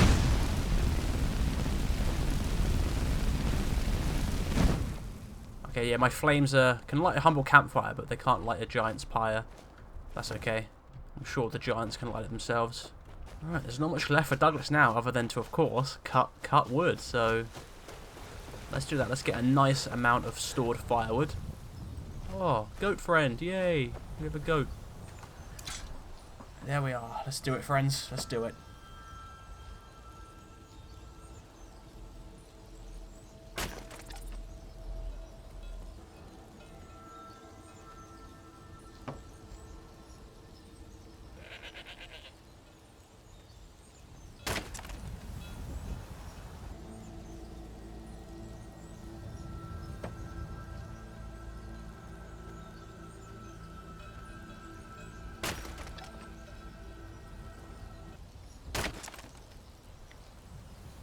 That might be enough firewood. Let's get that. Yeah, we're over encumbered. Let's get that firewood stored. Oh, yes, the fire lit. Yeah, this place really needs that fire lit. It ups the coziness indeed. Right, there we are. Let's add a bunch more firewood. There, 80 firewood. That's enough firewood to last us a while. We've got a cooking pot eventually, but we have this one, so we don't really need it. Seared rabbit. Ooh, let's have some seared rabbit for lunch, shall we? Oh, we can make a wolf haunch. I'm not that hungry. I think I'd rather hunt some game myself. But for that, we do need a bow, actually. Luckily, we can head to town. We have the coin. Yeah, maybe we should hunt ourselves some game now. Let's see if we can find ourselves... Oh, a bow in ye old Rorikstead. We may as well spend some of the coin that we got from selling that place, so... There's a trade. There should be hopefully a trade in the inn. A wandering merchant. There's also what's over there. That looks nefarious. Keep an eye on that. That's dangerously close, whatever that is, to our humble abode. Oh yes, Skyrim isn't rendering today, but there's Rorikstead. The farmers are all out, hard at work. Oh, there we are. Okay, now it's finally popped in as we've gone a bit closer there. Oh look, we can get ourselves another goat as well. Look at that, a pack goat. Oh yes, some of these would work well at our farm. But that's a wandering magician. I wonder if there's a travelling merchant nearby. There we are, good old Rorikstead. Oh, there's a hunter there as well. Do I see one on the road? If not, oh, who's up there? That might be a wandering fella. There's a pelt buyer there. Nah. Yeah, there's no blacksmith here either, so you can't exactly buy direct. Gonna have to wait for wanderers. I mean, I guess that was true for many hamlets and small villages. Gonna have to wait for traders to come by once in a while. We do have our own forge back at home though, so we could try forging our own. Let's jump inside the inn. I wonder if this guy buys firewood, because that would be nice to have a guy who buys firewood so nearby. If you need a meal or room, I've got both. I don't know if he does. We haven't got any firewood on us, so I'm not sure if he does buy. But there is a merchant here, by the looks of it. Hello, friend. Need something? Yes, you are a merchant. Yes? But you're not selling anything. Okay. Good day. That's not epic. Make it quick. Whoa, whoa, whoa. Hooded woman. I don't want to talk to you. Hunter friend. What can I do for you? I want to barter with you. I wonder if I could buy his bow off him. What's he got? Nah, an iron dagger. No thanks, good sir. Until next time. Oh, too bad the merchant. Maybe he has to be travelling. See you. In order to sell. I said, you leave the inn, guy, so I can buy stuff from you. Let's go outside. Need something? Yes, a bow. No, okay, he's not selling. Right, let's head home. Next time. Let's head home. I don't desire a drink right now, so there's no need to be in the inn. Well, these militia warriors heading out on a patrol, are they? I do actually think there's bandits down this way. Do you think they could use our axe as support? Shall I help the militiamen? Maybe I'll just get in their way. I mean, to be fair, in a lot of those old fables, the woodsman / the woodcutter was always the hero, wasn't he? Maybe I should see what these guys are up to and see if I can help them. This is where Douglas's vigilante arc comes into play. Oh yeah, there's like another farm down here as well, isn't there? Could be worthwhile knowing them. Oh, this guy's another militia. Bounty hunter. Refugee. Okay. I wonder if these people need firewood. I'm sure they probably cut it themselves, right? Yeah, they got their own. I'm sure they cut it. Yes? Barter. Nah. Good day. Huh? Right, there are bandits down here. We should be very careful. Yeah, look down there. You dead bandits. Yeah, there's another one down there as well. How many are dead? Maybe all the bandits have been killed. Maybe we should wait for the militia warriors to come, just in case they jump out. Come, friends. There's commotion over here. The town woodcutter has found commotion. We need your aid. Don't just stand there. Oh no, they're gonna kill the refugee if she goes down there. No. Right, I'm gonna lead the bandits to them, I guess. Let's see what supply. Oh yeah, here they are. Here they come. Here they come. Refugee, stand back. Get back. Run back, refugee. God, I've got to defend. I've got to defend this refugee. Oh, they're firing arrows. Okay, they've got a bow. Oh, it's an explorer. It's a bandit explorer. I said, you come this way. Oh no, they're gonna kill the refugee. No, don't do it. Okay. I took him out. Oh, refugee, get back. Stand back. Just stand back. Okay, let me deal with this. Come on. I'll take that bow from you. It'll be so much easier to rob when you're dead. Whoa, that's a close one. One more strike. Come on. Oh no, I shouldn't have done that. Huh? Oh, what's going on? My game's like busted here. What's going on? No, not like this. There we are. That's what we wanted. My game's lagging out a bit today. I'm not sure why. But with that, we can take the bow. We should be able to forge our own arrows now as well. There's a chest here. That's not ours though. That's obviously some kind of traders. I'm going to leave that alone. Once again, the militia warriors nowhere to be seen when we need them.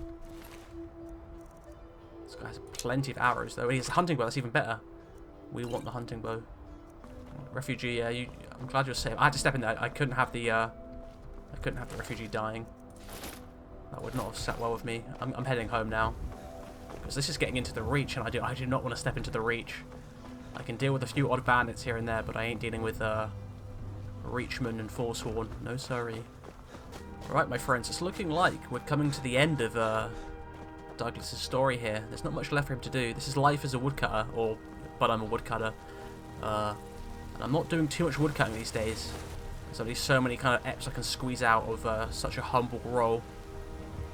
And I think this is the perfect send-off for Douglas. At least for now, for I do have a cool idea involving Douglas for a later date. But for the series, I think this might be the last one. I'm going to leave while the leaving is good. I'm going to plant that ballista wart. But I think we've kind of wrapped up Douglas's story nicely. Our ballista will grow. The goat's there. I'm going to go store a bunch of stuff. Is there a weapon storage around here? That's all food stuff. That's wood. That's clothes. Let's store a bunch of those clothes that we stole from the dead up here. Who knows when we might need this during the harsh winters. Or just silver stuff as well. When do we get those? No idea. I think the weapon storage might be outside. Let's just store them here, I think. We have no need for all these weps. Just the bow. And our woodcutter's axe. Let's look out on the plains one last time. Actually, maybe I'll quickly investigate what that mysterious thing was next to our home. I don't know what's going on with Skyrim today, but it's not rendering properly. Things are not popping in. What is that? That looks awful. Some kind of banner, some crimson banner. If that's bandits, I'm cutting them down to secure these lands. Right, let's get a hunting bow ready. Get the steel arrows out for this one, I think. What is that? Oh, it's an altar of her scene. By the gods. No thank you. We'll leave that untouched. What we can do is fill ourselves some game for today. Keep ourselves nicely fed. There's definitely bandits over there, that's for sure. Oh, actually, there's game here. Let's use this. It's an elk. Shall we pick up? Yes, that's over encumbered us. We're carrying an elk on our back. Oh, I hear a wolf. Let's move back slowly. We are by the altar of her scene after all. I think I might have taken their kill. Oh, this is a nice place to return to indeed. I'm going to lay down the carcass here. This looks like a good spot to lay down game. And we'll field dress that at some point. Let's drop the elk male carcass. That's going to be food for a good month if we use it right. Right, let's get back to our woodcutter's block, because I think I'm going to end the episode here, and I think I'm going to end the series here, unless I have a ball of inspiration to return to Douglas in the woodcutter series. Then I'll come back. But for now, I think I'm going to make this the closing of the series. Douglas has been on quite a good adventure. He started off as a very humble woodcutter indeed in Riverwood, was working for mere septims per day, was struggling a little bit to actually, you know, earn enough to feed himself, and he had some aspirations to start a mill of his own, which he did. I think he liked the idea of building up, though, more than anything. And, of course, he didn't think too far beyond his own desires, as the business side of things came soon to follow. He just wanted to cut wood, and the ruthless business aspect of running a mill in Skyrim, especially during wartime, came to bite him very quickly, and he decided to sell, move out into the wilderness where he could forever cut wood in peace. And, you know, from time to time he can still head to Rorikstead and trade, and he could go beyond if he wanted to, you know.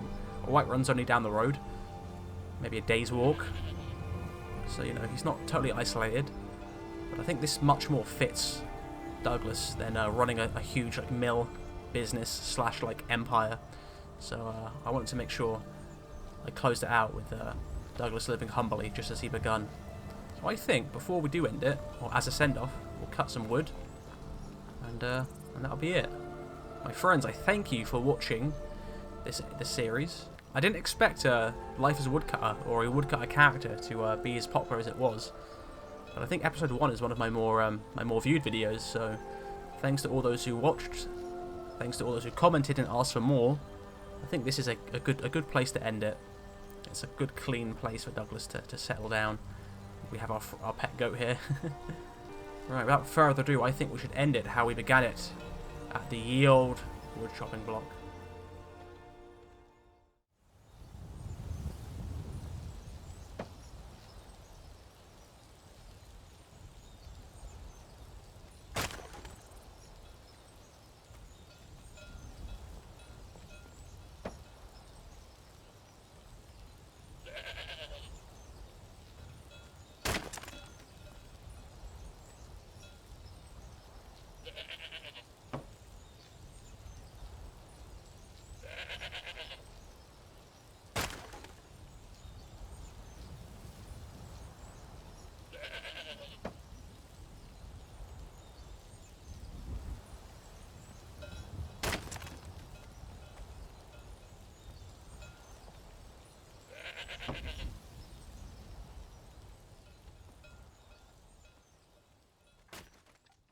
Douglas Blackthorne is but a humble woodcutter, living and working in Riverwood. He lives a simple but peaceful life, and is more than content with his lot.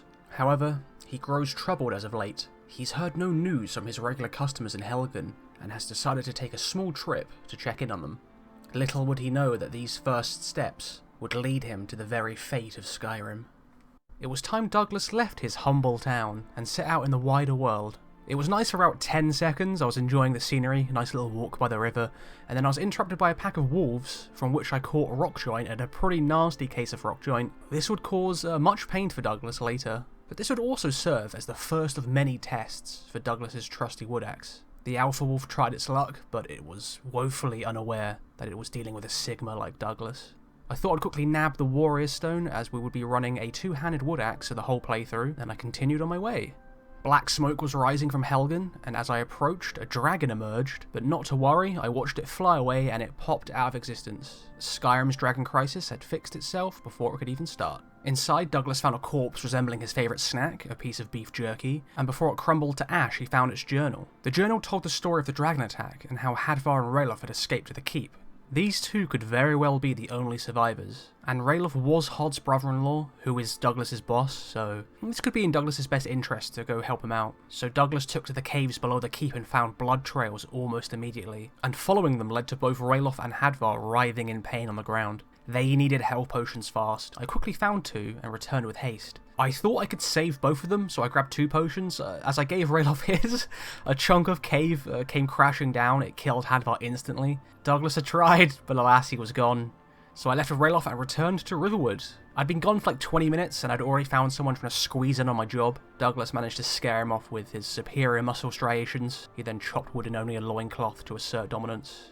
Ralof was reunited with his family, and Gerda wanted to reward Douglas properly. She gave him full access to her house and a spot in her marital bed. They spent the night together, while Hod watched in the corner. Douglas bid farewell to his friends, and at this point, the rock joint had spread. I was now moving at a snail's pace, and needed to find a shrine or a potion soon. The Riverwood trader had what I needed for a hefty price, and the owners needed help returning their stolen claw. Douglas was feeling very adventurous after today's excursion, and agreed to help. Douglas had tested his humble wood axe against the beasts of the woods. Now it was time to test it on men. The bandits of Bleakfell's Burrow were not ready for Douglas's aggressive, unrelenting fighting style. Years of felling trees and splitting logs had given Douglas a raw strength unmatched, at least by these bandits. Inside we found some bedrolls, which was pretty helpful because I needed to sleep. Exhaustion was setting in. I have realistic needs installed, so I need to eat, drink and sleep. So I thought this would do for the night, or so I thought. Something had noticed me while I was sleeping, which kind of creeped me out. Luckily, it was just some rogue Draugr. While they were a bit stronger than the bandits, they were squishy enough to be felled under Douglas's axe. Douglas ate some bread that he took after his night with Gerda, and he pressed onwards. I saved a bandit from killing himself on a trap by killing him. Douglas tried to brute force the door, but realising that this was simply a Bethesda puzzle, it would be easier to spin 3 stones and pull a lever. Beyond the door, I once again caught a disease via skeever bite. By the end of this playthrough, Douglas will be fully under control by the brainworms, and Skyrim is going to have a real menace on its hands. I cut through some webs, and Douglas's next challenge was before him. It wasn't much of a challenge. This axe is actually proving itself to be a very effective weapon. At this point, I don't really know what kind of build this is, or what build I'm going to be going for. I just kind of dump skill points into two-handed and just watch the axe go chop. I cut down Arvel the Swift, and he swiftly teamed up with the Draugr. However, this bad guy collab would not be enough to stop Douglas. Many would try through this video to stop Douglas, and they would all fail. The Draugr surrounded Douglas, but this just meant he could swing his axe in every direction. His bloodlust was flowing now. Not even the sleeping Draugr was safe. One Draugr tried to take me out with what felt like the equivalent of Nord air conditioning, and I quickly made it into the inner sanctum. Okay, so this is where I begin to suspect something is wrong with my enemy spawn rate. I was still at a very low level, and the Draugr was spawning in numbers around every corner. Now, I want you to remember this part in the video, because this spawn issue will show up in a very crazy way later on in the video. The Overlord tried to crawl out of his tomb, but before he could say Vus, Douglas was laying into him. I didn't take his cool ice sword because we're using the woodcutter's axe only in this run. I did, however, take his neat looking stone. Upon exiting Bleak Falls, before I could even get past the loading screen, I was ambushed by a dragon that was severely over my level. Now, this has something to do with the mod that spawns dragons before you become the Dragonborn, or without needing to be the Dragonborn. So it's obviously spawned a dragon that's like way beyond my level. So yeah, I was not beating this guy, and I had to run for cover. Ah yes, the trees that Douglas had spent his entire life cutting down were now providing cover and safety for him. So yeah, this dragon just would not let up. I thought I could take cover in Anisa's cabin. Sadly, cabins are made of wood, I tried giving the dragon a few chops with the wood axe, but it just wasn't working. So I took off to Riverwood, and luckily the dragon lost interest. I returned the golden claw, and it was time to head to Whiterun. I felled a giant with my wood axe, and the companions wanted to get in on the ground floor of Douglas's ripped body and use it for their own gains. Douglas rejected them. Listen, Douglas is a simple man. He wants to chop wood and drink from streams. So I beelined straight for the Shrine of Talos and cured my skeever diseases, but I was still thirsty. This was nothing a night in the local inn couldn't fix. Douglas knew only one way to pay for his bed tonight, and so he hit up the local chopping block for some quick coin. I had a nice level up and I dumped that into two-handed. My axe was growing stronger and stronger by the day, and the grindstone would make it even stronger by 1 point. Beggars can't be choppers. I reached the Jarl and informed him of the dragon attacks, and he wanted the neat stone that I picked up. As I handed over, news of another dragon attack was reported. Was this the same dragon that ambushed me? This could be my chance to get even. Douglas charged out with the guards, who began peppering the dragon with arrows, and then the dragon made the biggest mistake of its life. It landed. It was now within axing distance. Douglas split the dragon's head like a log. So then some guy called the Dragonborn showed up and absorbed the dragon's soul, getting all the credit for killing the dragon. Douglas was then tasked with escorting the Dragonborn to High Hrothgar so he could begin his training. Reluctantly, Douglas agreed. Upon reaching Ivarstead, he began chopping wood as the Dragonborn watched. Douglas got a few cheeky lifts in and agreed to help deliver supplies for Klimek. Pretty hefty satchel of what I think is orange soda and chips. And then I found a fellow woodcutter. He looked like he was going to make the pilgrimage, and I kind of wanted to help him. I was going to guide him up, make sure he didn't die. He was one of my people. He ended up changing his mind, and I never saw him again. The only trouble on the 7,000 steps was the hard-hitting frost troll, who was swiftly taken down by a fellow pilgrim. I delivered the orange soda and chips, and the party could begin. The Dragonborn got immediately comfy, and I guess he began his training. Douglas ended up becoming the Greybeard's errand boy. They wanted to send him to Ustengrav to claim the Horn of Jurgen Windcaller. So I hopped on a cart and arrived to Morthal, just a stone's throw from Ustengrav. By this point I was very hungry and thirsty, so I had a supper of cheese and stagnant bog water. I saw another wood mill and once again got my lifts in. Necromancers had taken over Ustengrav and controlled an army of undead bandits. So at this point I decided to ditch my rags and wear something with a bit more armour, but I still wanted it to look like something a woodcutter would wear. So this is a challenge run, but it's not a wood axe only run. It's a bit more than that. It's a woodcutter run. So there is some loose RP here. I didn't want to just wear like super enchanted armour and then use the woodcutter's axe because that would be a bit too easy. So I chose something with a bit more armour from one of the bandits, but it still looked the part of a woodcutter. For some reason I thought about sneaking up on the necromancers, but it was far too late to be like a sneaky dude at this point, so I just reverted to my crazy woodcutter head-splitting ways. This is what's worked for me so far. It's fine, Douglas is not a stealthy guy anyway. Further in, I was rewarded with plentiful amounts of cheese wheels. I would burn through these very quickly with realistic needs on. I also wanted to drink the bubbling, noxious dungeon water, but thought better of it. Douglas has been diseased too many times already. And then I discovered that my prize had already been taken, and that the culprit was back in my hometown of Riverwood. In my absence, another woodcutter was encroaching on my woodcutting turf. Douglas would have to save the world quickly if he still wanted a job waiting for him when he got back. Yeah, I don't like Delphine, so I decided to steal all her apples and her giant's toe. This giant's toe could be the motherlode source of protein Douglas was looking for. It would serve as a good snack on the road to Kynesgrove. On that road, Douglas actually happened to meet some giants. Their toes were indeed looking tempting and snackable, but instead these giants took him in. Douglas's ripped bod and thick muscle striations must have convinced the giants he was one of them. You know what, this would have been a good life for Douglas, but he had a world to save. So he stuffed a handful of mammoth cheese in his pocket and hit the road. The road turned into a waterfall that led me to another mill. Another quick lifting sesh led me to discover levitation. If I could only harness this power, no dragon would be safe from Douglas's axe. This power was quickly taken from me, but I found instead a pretty sweet camping spot. A nice camping spot by the river. I think that's enough for any man. So I took a long slumber, readying myself for the battle ahead. As I approached Kynesgrove, the weather drastically changed in an instant. I don't know if this is meant to happen, or if this is kind of tidings for things to come.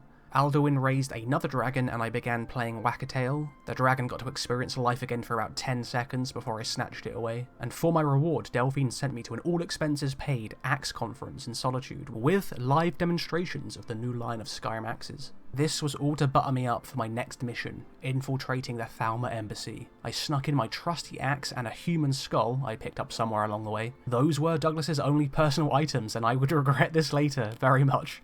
I arrived at the party and was told to cause a distraction so I could sneak off. So naturally I stripped down to pose and flex my physique, a physique elves like these Thalma could only dream of achieving. such taut, deep muscle striations. I then realised that the party goers obsessing over my body would not allow me to slip away quietly. Luckily for me, Erica began embarrassing himself in front of the wenches, and I snuck into the kitchen. Douglas instantly took advantage of the blind cook and ransacked the joint. He now had enough cheese and wine for a lifetime of quiet evenings in. I reclaimed my wood axe and felt whole again, and immediately began splitting heads once more. These Thalmor skulls felt a lot thicker than most. They did prove themselves to be tougher adversaries. I started rummaging through my pockets to try and find food that could heal me. I think realistic needs removes the mechanic for food providing health, so for some reason I instead decided to just drink a bunch of wine. I don't know why I did this. This was a mistake. I regret this a lot. But hey, it did give Douglas the courage to charge headfirst into Palpatine. But this courage came at a great cost. For the state of drunkenness does not only cause blurry vision and stumbling, it also causes ragdolling. Ragdolling that takes eons to stand up from, allowing enemies a good 7 seconds to just fully lay into you. I freaking slipped down some stairs, landing on my neck. Luckily, Douglas has a freakishly thick neck, and that saved him from Skyrim life as a vegetable. Although this fall did lead me to the dungeon and a way out. I freed some prisoners, but my partner in crime was captured. I did try saving him, but he was burned alive in front of me. Douglas wondered, if he was sober, could he have saved Malborn? He felt bad, but at least he had saved the other prisoners, who were immediately killed by a frost troll waiting in the caves. Douglas was pissed now, in more ways than one. At this point, getting the hell out of Dodge was the best bet. Mere steps away from freedom, I tripped down a mountain, and I was not getting up. I didn't die. Well, I don't know if I was dead or not, but I wasn't getting up and I wasn't reloading, so I had to reload to save myself. And now I had a lot to think about while I sobered up. Douglas vowed to never drink again. Back at Riverwood, he gave all his booze to Ognar. With the information I gained from the Thalmor embassy, I now had to seek out Esbern. He was living in the sewers of Riften, and in my self-loathing, I knew I belonged there too. The Riften guards tried to shake me down, but a dragon attacked out of nowhere, and it aggroed all the guards.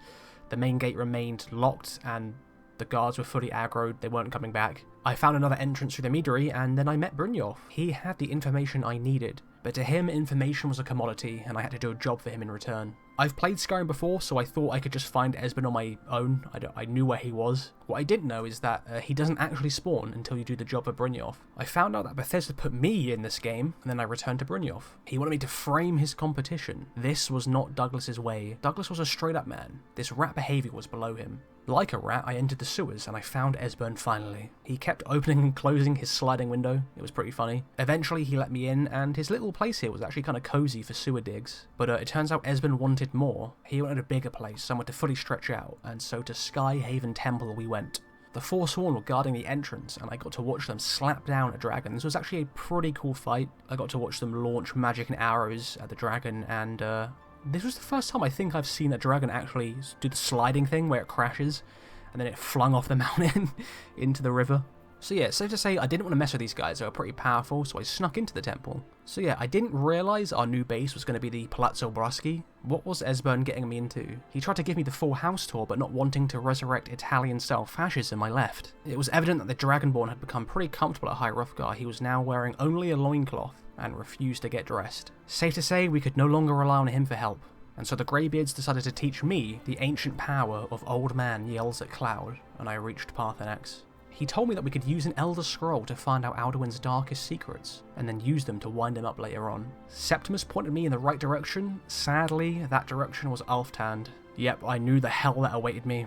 Now, the spiders were fine as long as you don't let them gang up on you. The wood axe was actually holding up pretty well. I even met a fellow wood axe main down here. I tried teaching him the way of the wood axe, his swings were too wide, and the spheres of death took him out. These Dwemer spheres were pretty tough and they could take a hit. I narrowly missed the spinning blades, it took out a sphere for me. That was pretty lucky. And then the Thalmor appeared. Initially I thought I could let the Thalmor and the spiders take each other out, but instead they both just attacked me instead. Now, remember back in Bleak Falls Bower I said remember the spawn issue, and that I thought there might be some kind of enemy spawn issue? Well, this came back with a fury here. I had never seen so many Thalmor in my life. They just came like a tide. Around every corner there were more and more spawning. I think I had well over a dozen on my tail. They were just following me relentlessly. I couldn't fight them straight up. I had to take some high ground to escape, and in classic Bethesda fashion I kind of hugged the wall and climbed up vertically. Too bad for me, they had arrows and magic and plentiful amounts of them. I took 2 ice spikes to the chest before discovering a small gap I could squeeze through, and I was safe for a second. Now we can truly admire the hordes at the gates. I've never seen this before, this many Falmer. I thought I could use the Dwemer Centurion to take out the Falmer horde for me, but yeah, that was taken out almost immediately by the Falmer. At least I was safe now, as long as they stayed on that side of the gate. I had to take out this squabbling pair, but it was a walk in the park after what I had just faced. I entered Blackreach and the hordes began amassing again. I decided to use the Centurions to aggro the Falmer away from me and made my way to Mizark.